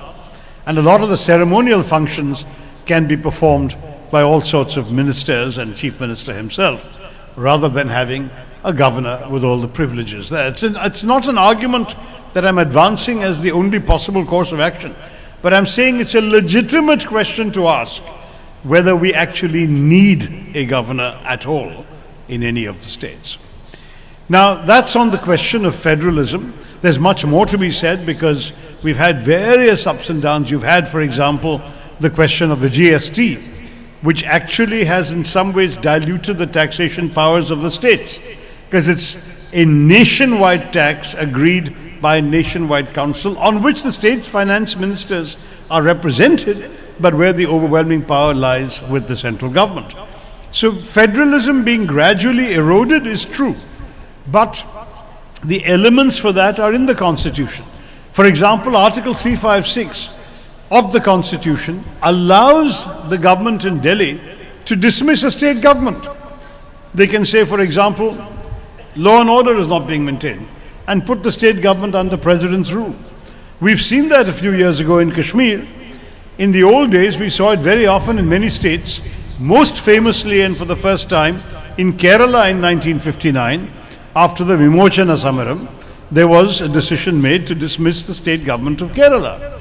So when you look at all this, it is very clear that ours is a quasi-federal system and not a fully federal system, because the balance is tilted very strongly towards the central or union government.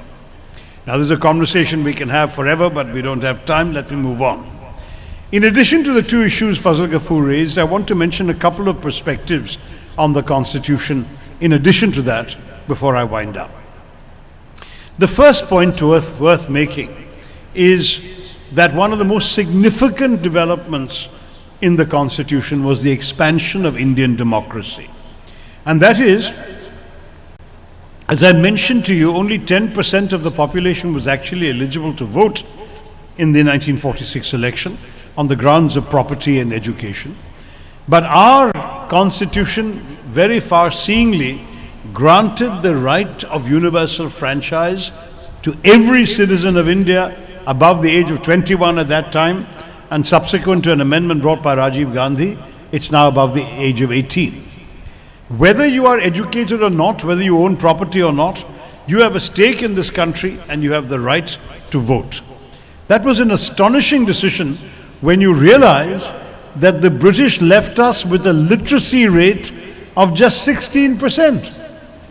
Our country was just 16% literate. Here in Kerala, we're used to 96%. Isn't it shocking to realize that just a few generations ago, 75 years ago in 1947, that we had just 16% literacy? And yet, our leaders said we have fought the freedom struggle in the name of all our people. Everyone must have a right to determine their future. That was an amazing thing. A second perspective is that not only was democracy deepened in that exercise, but there was a very important shift between the British idea of ruling India through communities to the Ambedkar and Nehruvian idea of ruling through of giving individual citizens agency and empowerment under the Constitution. What do I mean? For the British, communities had rights. So, for example, Muslims were part of an electorate where only Muslim voters were included and they could only vote for Muslim candidates. Christians, the same thing, and this was the sort of division, and the Hindus were in a sort of general electorate where they could vote. Now, why was this done? Because the British believed in divide and rule. But they also believed in all sorts of other things that created a sense of separate identity on the basis of religion. And why this was done was for imperial purposes, but it was also a way of keeping communities limited, because if every individual was a rights-bearing citizen, that individual could also start rising up more easily to defend his or her autonomy and agency as an individual and challenge imperial rule, whereas in a community, that person would be expected to stand up only for his community. Why did this happen? Because the British were horrified by what they saw in 1857, when Hindu and Muslim soldiers fought side by side under the banner of the Mughal monarch, Bahadur Shah Zafar, in order to overthrow the British Raj.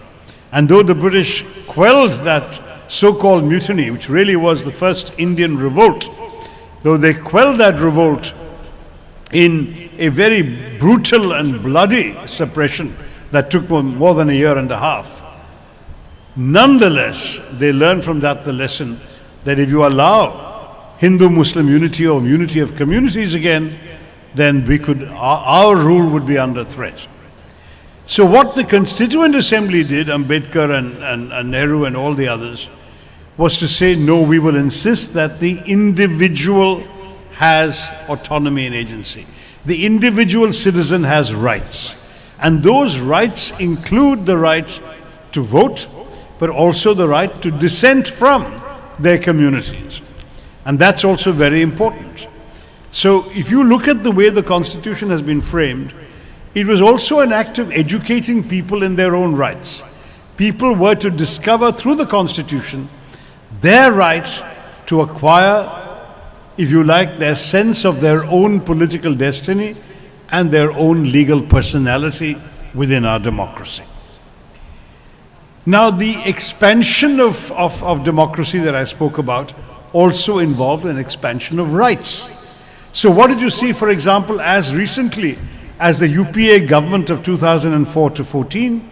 You saw the creation of a rights-based framework, the Right to Information Act, the right to education, the right to employment, the Mahatma Gandhi National Rural Employment Guarantee Scheme, the right even to food through the Food Security Act, and from the point of view of farmers, the right to land as well from the Land Acquisition Act. All of these things are means of enhancing and deepening a notion of rights inherent in the Constitution when they had reached a level of ripeness that they could further be expanded for all of us. And a final thought on the Constitution that I should leave for you is that it's also been amended 103 times, which may seem as if it's a weakness of the Constitution. After all, in the United States, they've been a democracy for much longer than us.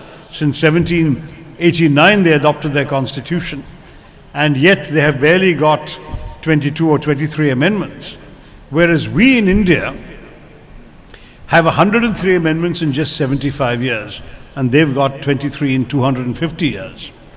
But the truth is, rather than it being an admission of weakness, I think we could argue it is a sign of the Constitution's inherent strength, because our founding fathers and mothers realized that a Constitution must be flexible enough to adapt to changing realities and changing times.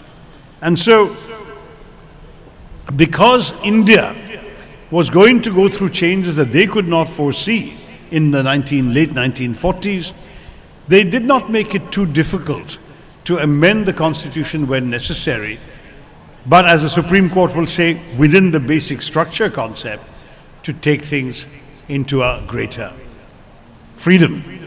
And the Supreme Court, in a series of judgments, has dramatically expanded women's rights, welfare provisions, and upheld the constitutionality of laws and amendments which have gone ahead and deepened the rights and hopes of some of our most disadvantaged and marginalized sections. There is, as I said, still the question of the spirit in which the Constitution is implemented. Our Constitution says that Parliament consists of the President and the MPs.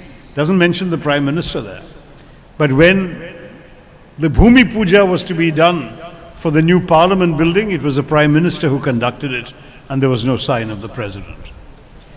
We are still a secular state, even by name, even though they haven't removed that name yet. But when the Ayodhya temple was to be built, the first puja was again conducted by our Prime Minister. These are all very clear signs of what the government would like to think of as the ruling party's wish to move India towards a Hindu Rashtra. That would certainly be a violation of the basic structure, which is why they have not tried to do it through an amendment. They have just tried to do it in practice. But this is where it becomes imperative for us to resist practices which essentially undermine the fundamental nature and spirit of the Constitution we have. The Constitution as an instrument for social change is what Dr. Ambedkar talked about when he said that we have a top dressing of democracy on the soil of a society that is fundamentally undemocratic. And he said, what did he say? He said that we have in the Constitution one person, one vote. But in our society, we don't have one person, one value. By which he meant, if you are from a Dalit community, you are not given the same value in society as somebody who, let's say, is a Brahmin. Or a rich person has a different value from that of a poor person. Today, the worry is that if you demonize an entire community on the basis of their religion, that you again change the constitutional value of one person, one value.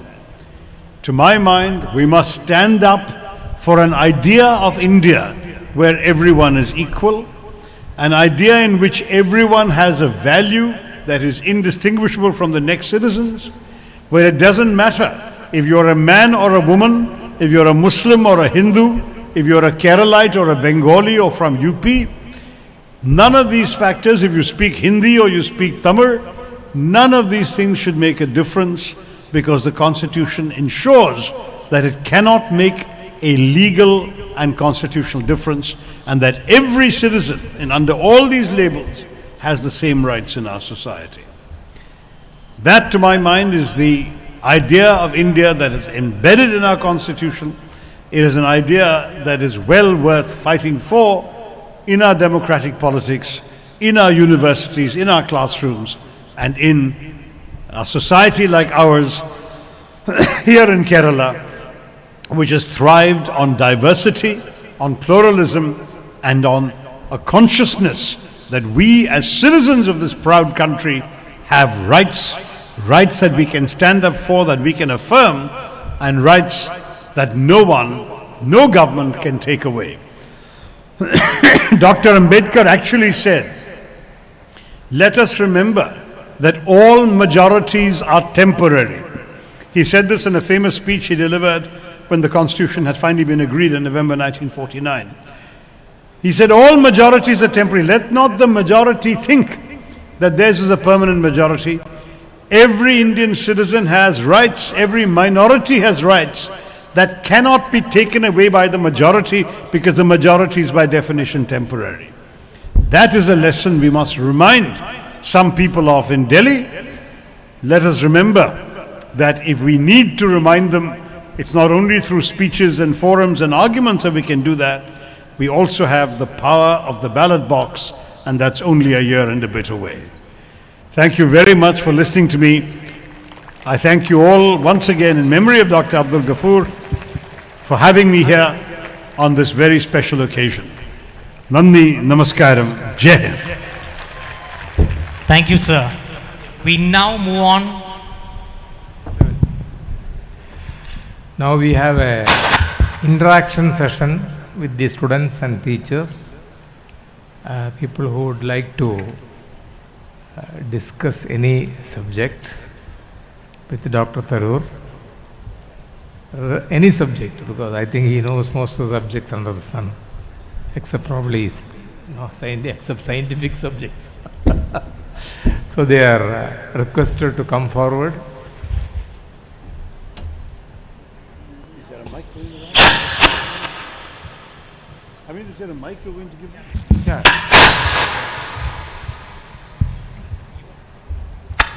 Please tell me who you are, whether you're a student, what subject you're studying, etc. It'd be nice to know. Yes, sir. Good evening, sir. Myself, Devika Google, studying second year BDS in MES Tendal College.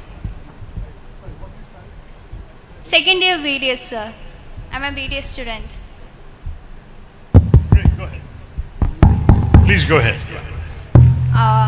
My question is, since the day we signed our Indian Constitution, we had underwent many changes and modifications in it. So out of my curiosity, if you're given a chance to amend or put forward a new law, which area would you give first priority? Well, I think that there's a number of priorities we can do. In fact, we as MPs often put forward what is called private members' bills, where we suggest changes to laws. The government usually never accepts it, they don't go very far, but I have come up with a number of proposals through the form of draft laws. One law that I think should be a priority in our country is an anti-discrimination law.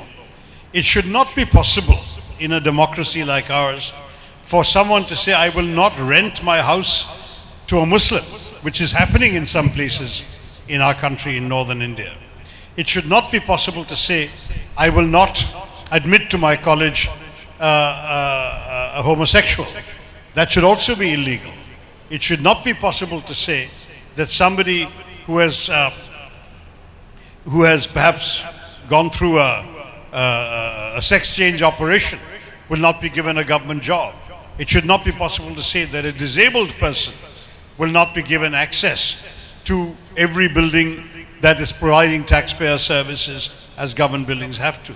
So all of these things can be covered through an anti-discrimination law of the kind that you have in many Western democracies, but we don't yet have in this country. So that's one example. But I've come up with many others. I've come up with a suggestion that we should have a law to protect the rights of domestic workers, the often neglected segment of our society. I've also come up with a private member's bill saying that every state's capital that does not host a high court should at least have a bench of a high court. And I think you know why I'm doing that as the MP for Thiruvananthapuram. Thank you, sir.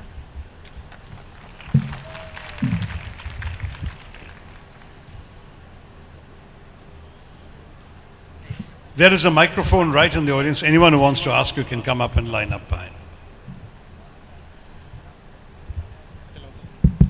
To save time, why don't those who want to ask questions come up and line up behind the judge? Good evening, sir. Myself, Fazal Ghafoor from Thiruvananthapuram. Hello. Good morning. Then I am a second year MBBS student in MES Medical College. MBBS, right. Sir, you have partially answered few parts of my question, but still I would like to go forward. Okay. So my question is, reviewing the greater picture of India, it is evident that the insecurity of minorities have been increasing over time, especially in the past few years. So I would like, is it the failure of the basic structure of the constitution, considering the present political scenario? Also, as a person with years of experience in social service, how would you want the minorities to act in such a situation where even the judicial system seems to be compromised? No, I would say that it's not a failure of the constitution, it's a failure of the political process that has given us a government that can do some of these things. And I do believe that the judiciary could have been a little more assertive when cases were brought before it. To give you one example, the Citizenship Amendment Act, for the first time introduced an acid test of religion in determining fast-track citizenship, where they said if you are a refugee from any neighbouring country, provided you are not Muslim, then you are eligible for fast-track citizenship.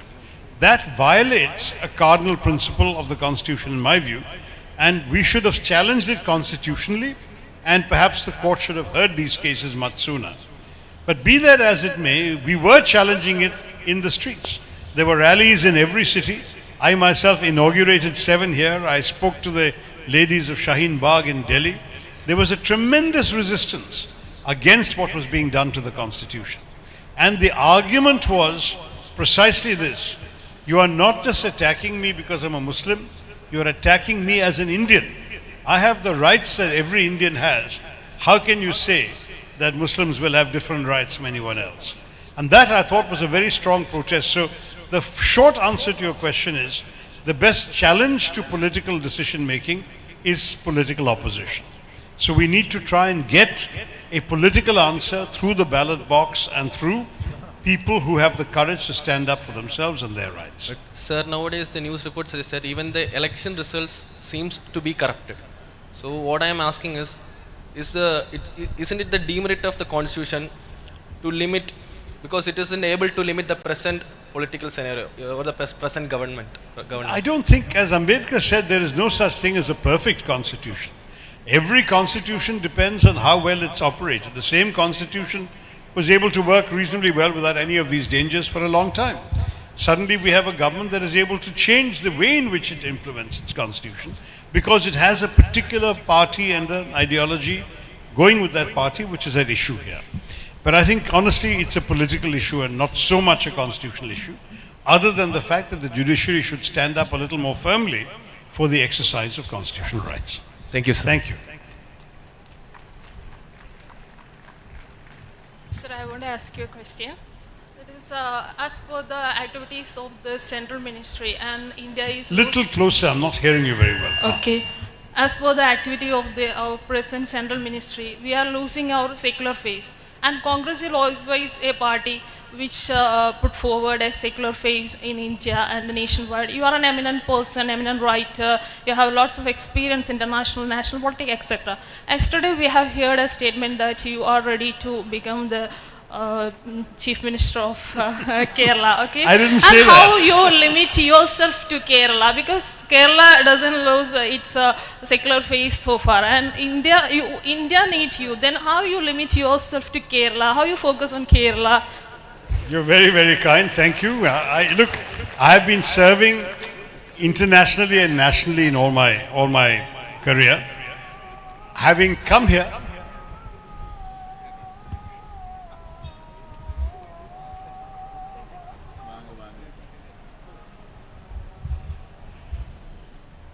I've been told I should continue, but I thought prayer was going on. So the short answer is that though I've had that kind of career, when people ask me, I can't say, no, I'm unprepared. So I said, I'm prepared.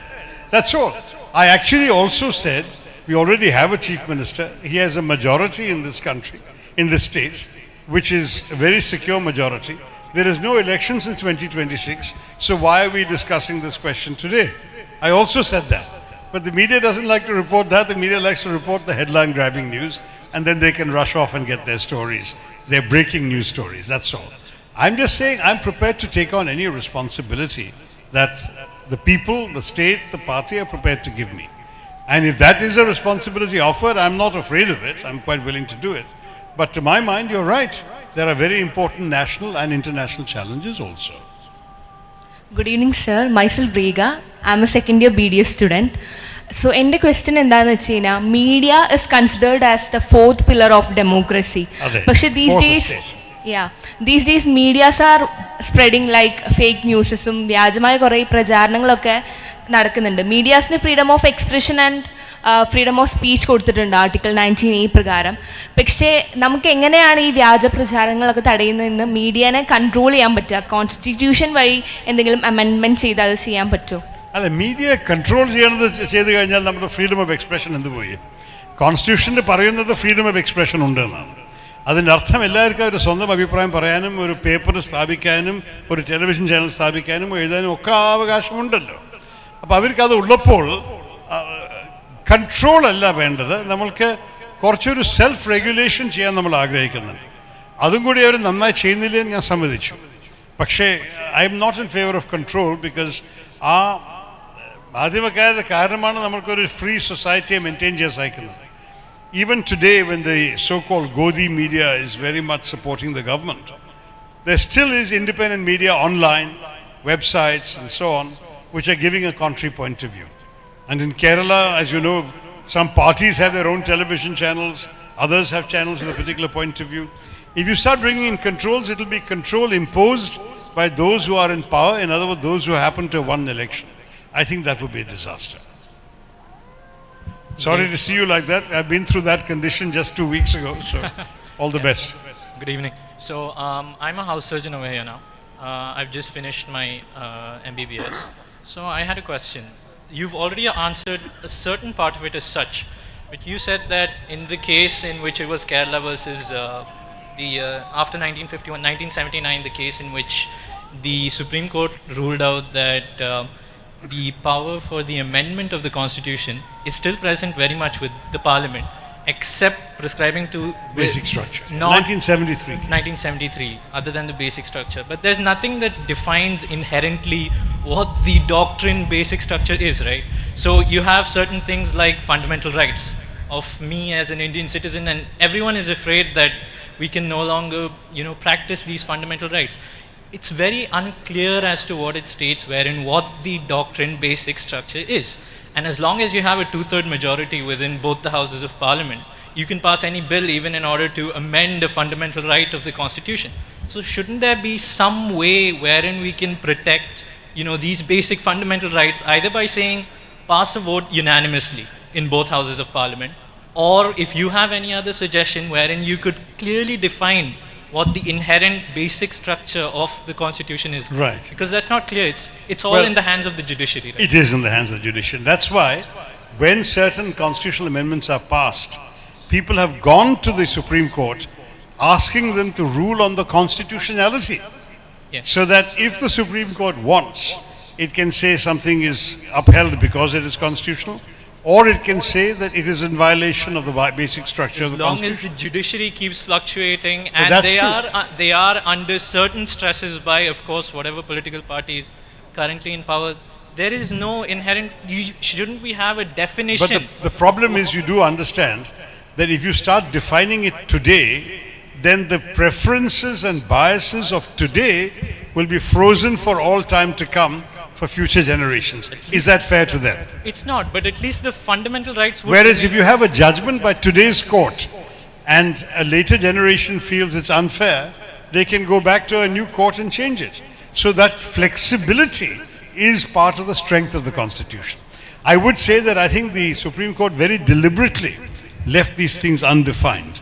So lawyers will disagree as to what constitutes the basic structure. But the final answer is always the judges who are on the bench at that particular time when a case comes up. So recently we had the economically weaker sections reservation of the forward caste. So that 10% reservation for them, some people said it's unconstitutional. They went to the Supreme Court ruled 4-1 that it is constitutional. You could have a judge saying it violates the basic structure, which is what the argument was by the lawyers who opposed it. But the judges took another stand. Who knows, maybe 10 years from now, 15 years from now, 20 years from now, there could be a different judgment.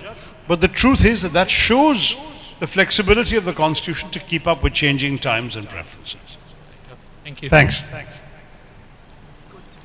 Good luck with getting your foot back in shape. I hope it's nothing too long-lasting. Good evening, sir. Good Myself, Irfana Latif, and I'm from second year BSMLT. So my question is, sir, there have been a drastic change from scientific institutions to religious institutions. So what's your opinion about that, and how it affect the future? No, I mean, when you say drastic change, do you mean that the religious institutions have become more religious, or that non-religious institutions have become religious? Our scientific institutions become more religious. Well, I think that's not so much religion as a sort of unfortunate cultural nationalism that's crept in. A very good example is the Indian Science Congress, which used to be completely about scientific temper and pure science, and today, or in recent years, has been dominated by people who are presenting papers about flying jets in the Vedas and all sorts of, preposterous ideas which have no basis in science. But don't forget that that is not taken seriously by scientists or professionals. They see this as part of the politicization of our processes in our country. But everyone knows that for India to actually succeed in terms of science, technology, and international respect for our competence in these fields, we'll have to move away from these cranks and focus on what we can actually achieve in the real world in terms of measurable, provable hypotheses and results. Thank you. Good evening, sir. My name is Aisha M.K. I'm a first year MBBS student from MES Medical College. First year. Good luck. Sir, my question is, as a politician with no political background and no political family backup, you have to go through a lot of challenges and controversies on your own. So how did you keep up your mental strength throughout all these? And even after all these controversies, how do you still remain as a #1 icon for the youth, including me, sir? Well, that the youth will have to tell me. Thank you so much. But on the first part of your question, I can say that, it's a very difficult thing to do, because you cannot control what people say about you or do to you, but you can control how you react to what they say about you. And that control of your own reaction is so indispensable. The British have this expression of grace under pressure. That is, it's when you're under pressure, often under unfair pressure, that you have to show grace. And that's very difficult to do in practice, because we're all human beings. We hurt. We want to lash out. Sometimes the criticisms, unfairness. I've been the victim of completely unjustified and false allegations in my personal life, and I've had to see this nonsense in the newspapers and on television channels. But if I were to crack under the strain, that would have been far more damaging for me. Now, there was a bit of advice given to me by my old boss, the Secretary General of the UN, Kofi Annan, when he was attacked very unfairly for some things that he had not really been guilty of in the UN. And he told me that his own father, who was a wise old man in Ghana, in Africa, had taught him a proverb. And he said the proverb is, when the sharks bite you, do not bleed. I couldn't understand it. I said, what do you mean, the sharks bite you? Of course you'll bleed. Kofi said, one day the time will come, you'll understand what I mean. And sure enough, the time came when I was being bitten by all sorts of sharks that I understood the meaning. If you bleed, you give the sharks the satisfaction that they have hurt you and damaged you. If you do not show your pain, if you focus on yourself, you know the truth, you know who you are, you have a clean conscience, you just go ahead and do your own thing, undeterred by their falseness, then you will succeed. And that's the way in which I was able to cope. I wrote my articles, made my speeches, spoke in parliament, spoke around the world, went to universities, and I just refused to pay attention to the lies until finally the lies started collapsing of their own falsehoods, and I stayed without having damaged myself by trying to refute or argue with these nasty people. Thanks a lot, sir. I'll try to take these advices to my life. You must. All the best to you, my dear. Thank you, sir. Good luck. Sir, എൻ്റെ പേര് മുഹമ്മദ് യാസിൻ. ഞാൻ first year BBA student ആണ്. First year എന്താണ്? BBA student. BBA, business administration. ഭരണഘടന സംരക്ഷിക്കേണ്ട ആളിനും തന്നെ അതിൻ്റെ ദംശനങ്ങൾ കണ്ടാൽ ഒരു പൗരൻ എന്ന നിലക്ക് ഭരണഘടന സംരക്ഷിക്കേണ്ട ബാധ്യത നമുക്കുണ്ട്. നാം അതിനുവേണ്ടി എന്താണ് ചെയ്യേണ്ടത്? ഭരണം സംരക്ഷിക്കാനോ? നമ്മൾ ജനാധിപത്യത്തിൽ ഒരൊറ്റ മാർഗമേ ഉള്ളൂ, അത് വോട്ട് ജയിക്കണം. വോട്ട് കിട്ടിയാലേ ഭരണം സംരക്ഷിക്കാൻ സാധിക്കുള്ളൂ. കോൺസ്റ്റിറ്റ്യൂഷനലി നമുക്കറിയാം, ഭരണഘടന അനുസരിച്ചിട്ട് ലോയർമാർക്കും ജഡ്ജിമാർക്കും പല കാര്യങ്ങൾ ചെയ്യാൻ സാധിക്കും. പക്ഷേ അത് നടക്കുന്നുണ്ട്. ചിലർ പറയുന്നു നടക്കുന്നത് പോരാ, ചിലർ പറയുന്നു ചില ജഡ്ജസ് എടുക്കുന്ന തീരുമാനങ്ങൾ സർക്കാരിനെ കൂടുതൽ സഹായിക്കുന്നു. ഒരു ഉദാഹരണമാണ് അയോധ്യ ജഡ്ജ്മെൻറ്റ് വന്നപ്പോൾ പലരും പറഞ്ഞു ഒരു മസ്ജിദിനെ പൊളിച്ച ആൾക്കാർക്ക് ഒരു പണിഷ്മെൻ്റ് ഇല്ല, എന്നിട്ട് ആ മസ്ജിദിനെ പൊളിച്ചവർക്ക് ആ സ്ഥലം കൊടുക്കുന്നു, എന്നിട്ട് ആ മറ്റേ ഈ മസ്ജിദ് നഷ്ടപ്പെട്ട സമുദായത്തിന് വേറൊരു സ്ഥലം 20 കിലോമീറ്റർ ദൂരത്ത് കൊടുത്തിട്ട് അവിടെ നിങ്ങൾ കെട്ടിക്കോളും മസ്ജിദ് എന്ന് പറഞ്ഞാൽ അത് ന്യായമാണോ എന്ന് ചോദിച്ചു. അപ്പോൾ ഇതിനെക്കുറിച്ച് നമുക്ക് രണ്ടഭിപ്രായം ഉണ്ടാവാം. പക്ഷേ ജഡ്ജിമാരെടുത്ത സ്റ്റാൻഡ് നോക്കുകയാണെങ്കിൽ അവരുടെ സ്റ്റാൻഡ് അനുസരിച്ചിട്ട് അവർ ചെയ്തത് ഒരു പക്ഷേ ഒരു ധൈര്യക്കുറവുണ്ടായിരുന്നു എന്ന് ആൾക്കാർക്ക് പറയാൻ സാധിക്കാമില്ലേ? അപ്പോൾ ഇതൊക്കെ നോക്കുമ്പോൾ എല്ലാം നമ്മൾ ജഡ്ജിമാരെയും പിന്നെ ലോയർമാരെയും മാത്രം ഡിപ്പെൻഡ് ചെയ്തിട്ട് എല്ലാം ചെയ്യാൻ സാധിക്കില്ല. ചില വിഷയത്തിൽ നമുക്ക് തന്നെ രാഷ്ട്രീയ രീതിയിലും വോട്ട് ചെയ്തിട്ടും നമ്മൾ ഭരണഘടനയെ രക്ഷിക്കാൻ വേണ്ടിയിട്ട് മാറ്റങ്ങൾ കൊണ്ടുവരേണ്ടി വരും. അതാണ് എൻ്റെ short answer. Thank you sir. Good evening, sir. My name is Fatima Linsha and I'm a second year MBBS student at MES Medical College. So my question is, we know that in our nation, the unemployment is rising, the economy is falling, farmers are committing suicide, there is tax terrorism and price hacks.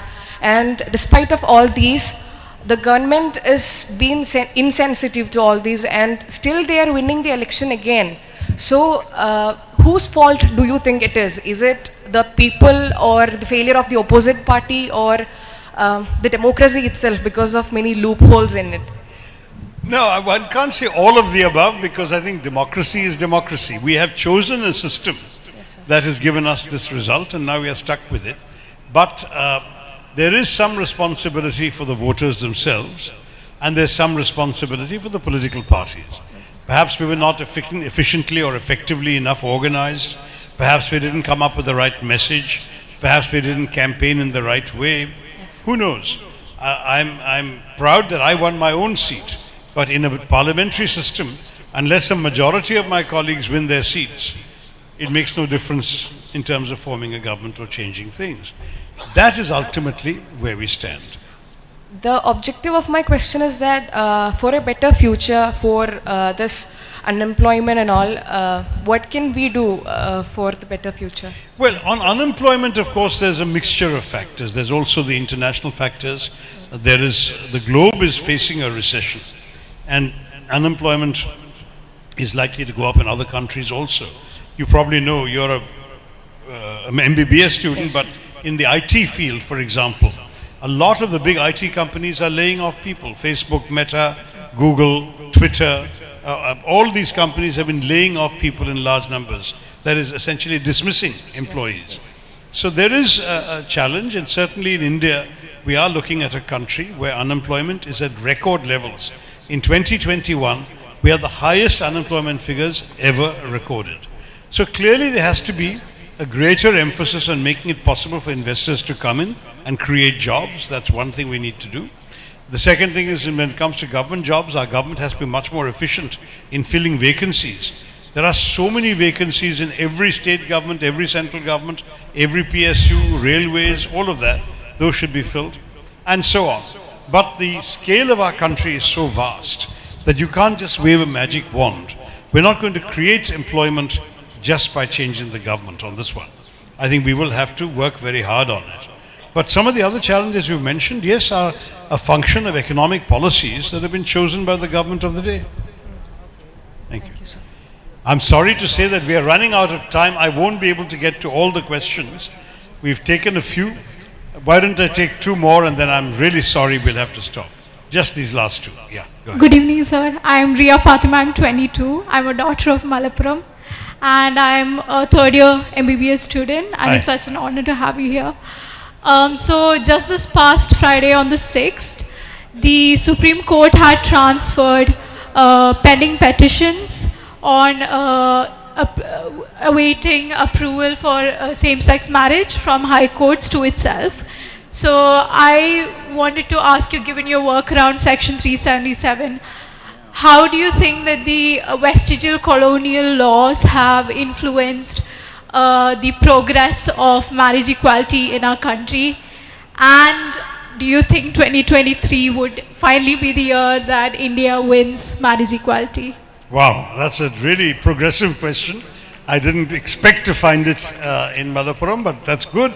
Let me say that yes, I did stand up for 377, and I was shouted Highly down and appreciated. outvoted twice by the BJP, because I believe that government has no place in the bedroom, government has no place in the kitchen either, or on the dining table. Government has no business telling an individual citizen of India whom they can love and what they should do.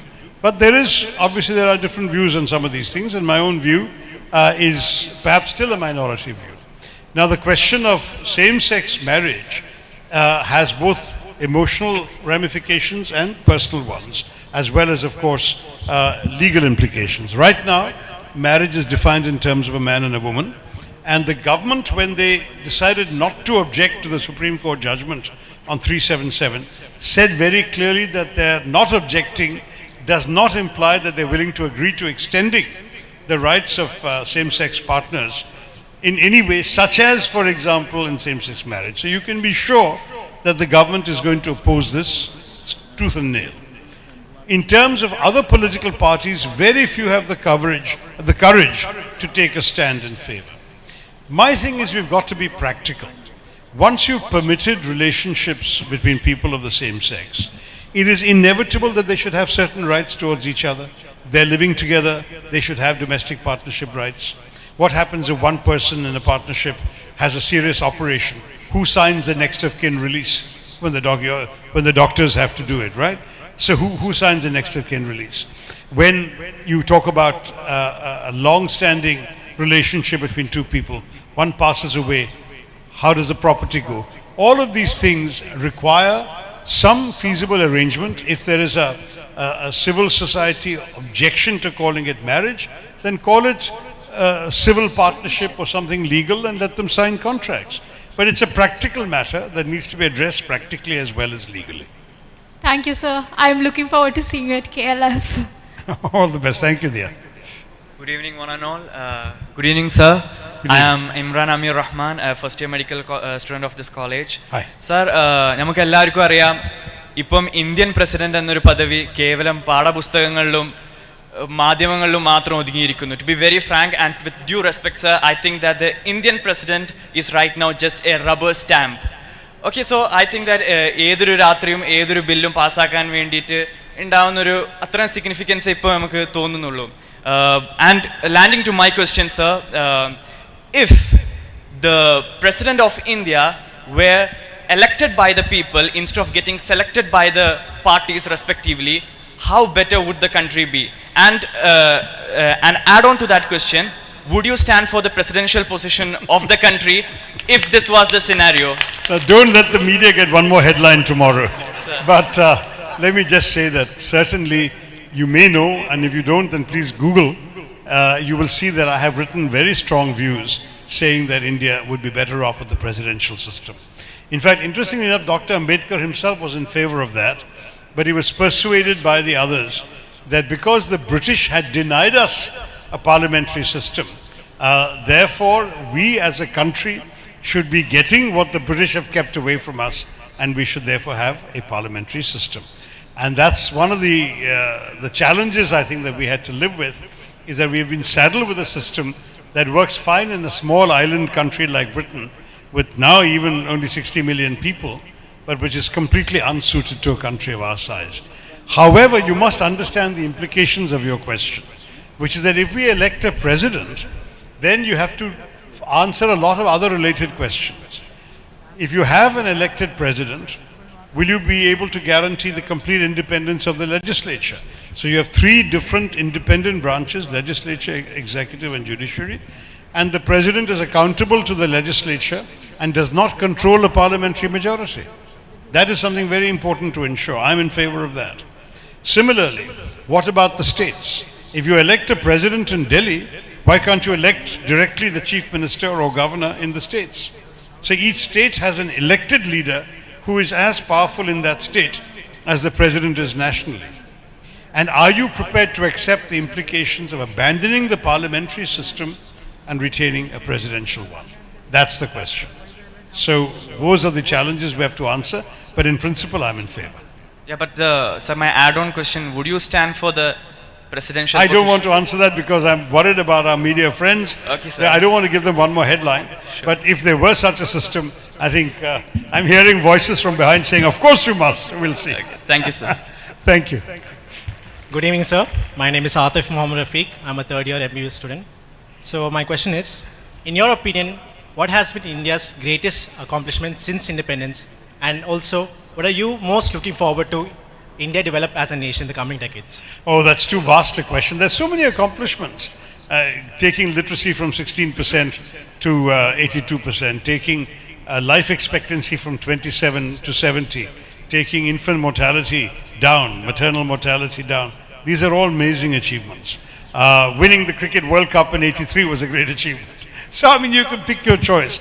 Sending the mission to the Mars, which many developed countries have been trying to get an orbiter around Mars, and they have failed repeatedly.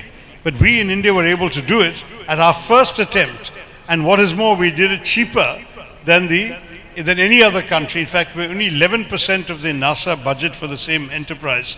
In 11%, we were able to do something that only one or two countries in the world had attempted, and none of them had succeeded. All those who have succeeded in putting an orbiter in orbit around Mars have done so after more than one attempt. We're the only ones who did it in one. So there's so many things like this we can point to. What sort of changes for the future? Too much to be done. All I want is an India where every Indian citizen can count on 3 square meals a day, a roof over his or her head, a decent job and a possibility of improving their potential in life, a place where they can send their children to school for a proper education and to dream of a better future, and adequate health care within a short distance, let's say no more than 5 kilometers walk from their place of residence. If every Indian can take that for granted, I don't care whether you call us anything, I don't care whether China is doing 10 times better, it doesn't matter. It's just, I want Indians to lead a decent life in India. Thank you, sir. Thank you.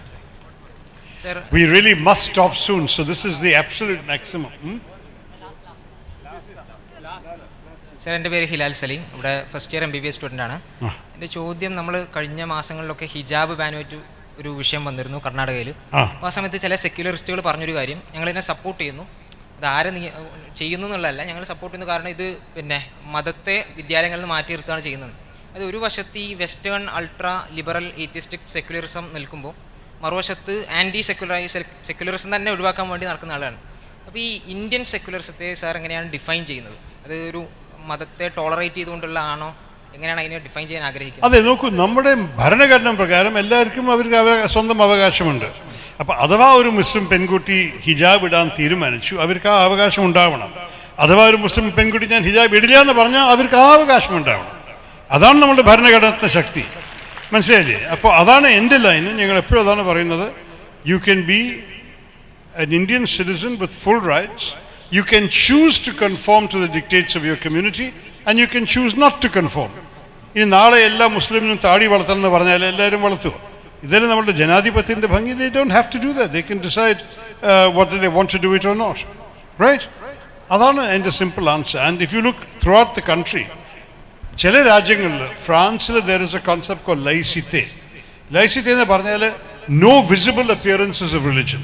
ഇപ്പം നിങ്ങളൊരു government സ്ഥാപനത്തിൽ കയറുമ്പോൾ ഒരു കുരിശ് നിങ്ങളുടെ കഴുത്തിലുണ്ടെങ്കിൽ നിങ്ങളെ കയറ്റാൻ സമ്മതിക്കില്ല, ഒരു തലക്കെട്ടുണ്ടെങ്കിൽ നിങ്ങളെ കയറ്റാൻ സമ്മതിക്കില്ല, ഒരു മുസ്ലിം ഹിജാബ് ഉണ്ടെങ്കിൽ നിങ്ങളെ കയറ്റാൻ സമ്മതിക്കില്ല. അതാണ് ഫ്രാൻസിൻ്റെ സിസ്റ്റം. നേരെ മറിച്ച് ഇന്ത്യയിലെ എല്ലാം ഇടാം. നമ്മൾ ഏത് ഇന്ത്യൻ നഗരത്തിൽ പോയി കണ്ടാലും ഹിജാബ് കാണാം, ബുർക്ക കാണാം, പിന്നെ മിനി സ്കേർട്ടും കാണാം, ഇല്ലേ, ജീൻസും കാണാം. ഇതെല്ലാം ഇടാൻ നമ്മൾ, അതാണ് ജനാധിപത്യത്തിൻ്റെ ഭംഗി.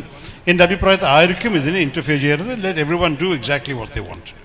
Thanks. So we'll be winding up the Q&A session. Okay, the last 2 girls and then we'll stop. Sorry for the last 4 people.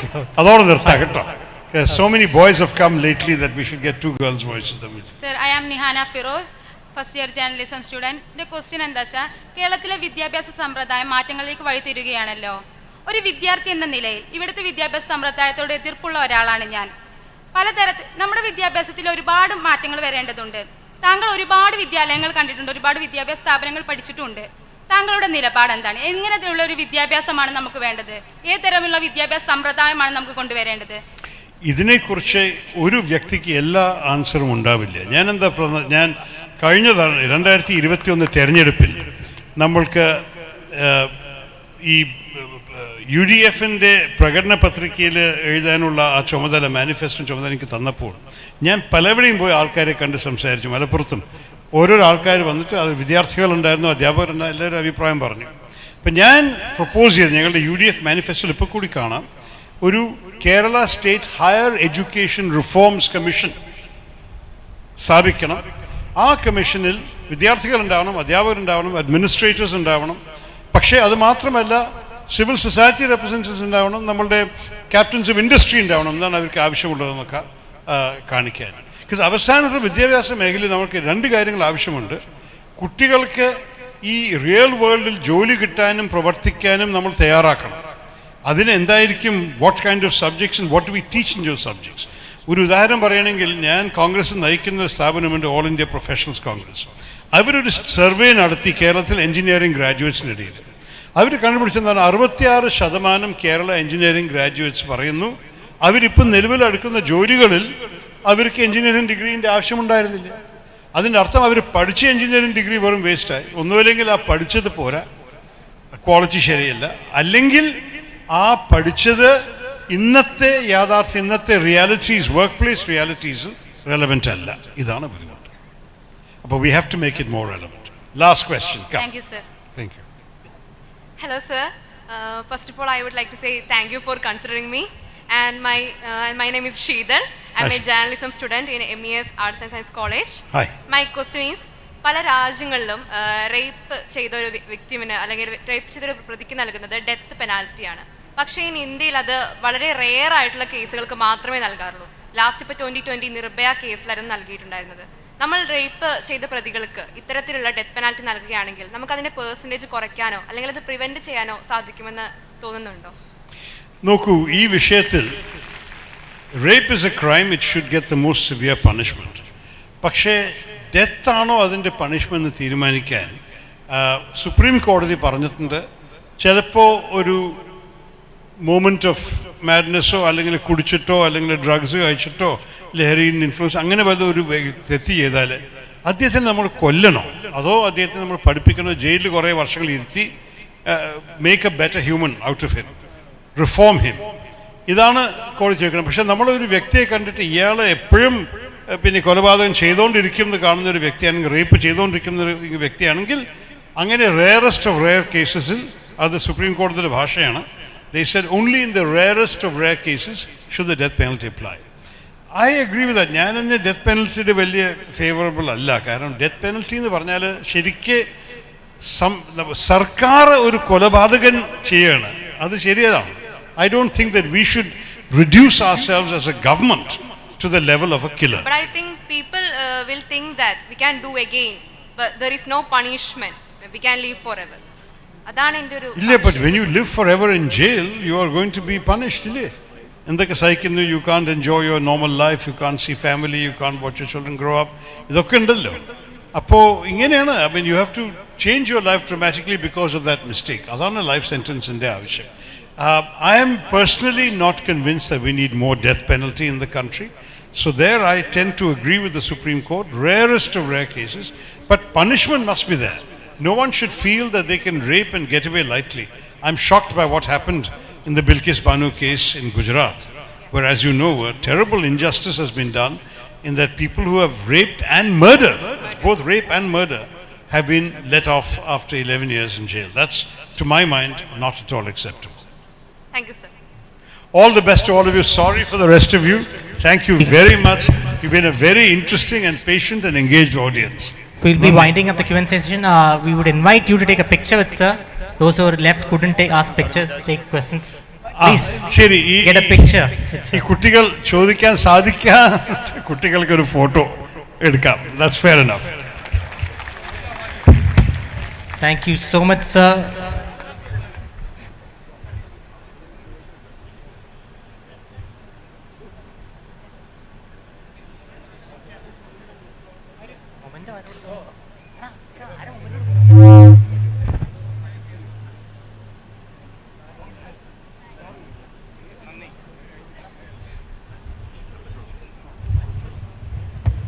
We now invite President of Muslim Education, Dr. Fazal Ghafoor, sir, to present a memento to Shashi Tharoor, sir, for this occasion.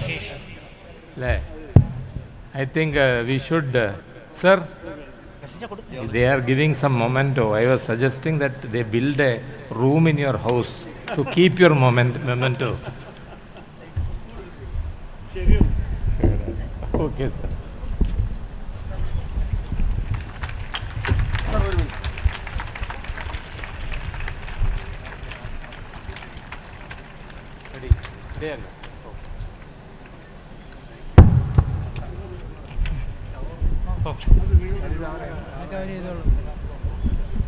I invite now Mr. O.C. Salahuddin to carry out the vote of thanks.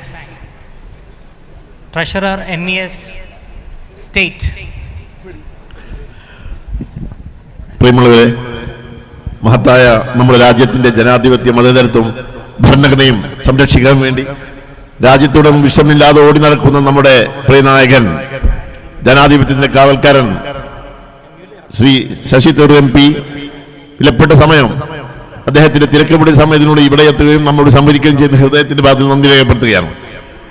അദ്ദേഹത്തിൻ്റെ ഉറ്റ സുഹൃത്ത് നമ്മുടെ അമരക്കാരൻ MES family മൊത്തം ഈ സമയത്ത് ഹൃദയത്തിൻ്റെ ഭാഗത്ത് നന്ദി രേഖപ്പെടുത്തുകയാണ്.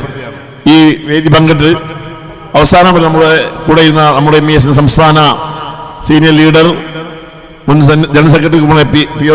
സാർ, EP മോയിൻകുട്ടി സാർ അടക്കമുള്ള MES നേതാക്കൾ, ഡോക്ടർ ഹമീദ് ഫസൽ, MESന്റെ സ്റ്റാൻഡിംഗ് കമ്മിറ്റി ചെയർമാൻമാർ, കേരളത്തിൽ മുഴുവൻ പ്രദേശത്ത് വന്ന MES ലീഡേഴ്സ്, ജീവനക്കാർ, യൂത്ത് ടീം പ്രവർത്തകർ, നല്ല വിദ്യാർത്ഥികൾ, എല്ലാവർക്കും ഹൃദയത്തിന്റെ ഭാഷ നന്ദി രേഖപ്പെടുത്തുന്നു.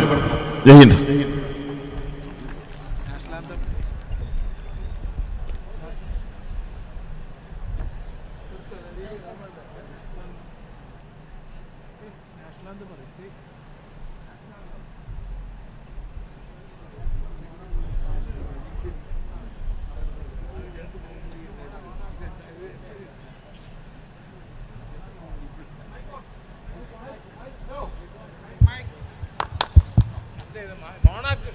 जनगण मन अधिनायक जय हे भारत भाग्य विधाता, पंजाब सिंध गुजरात मराठा द्राविड उत्कल बंगा, विंध्य हिमाचल यमुना गंगा उच्छल जलधि तरंगा, तव शुभ नामे जागे तव शुभ आशीष मागे, गाहे तव जय गाथा, जनगण मंगलदायक जय हे भारत भाग्य विधाता, जय हे जय हे जय हे जय जय जय जय हे। जय हिंद।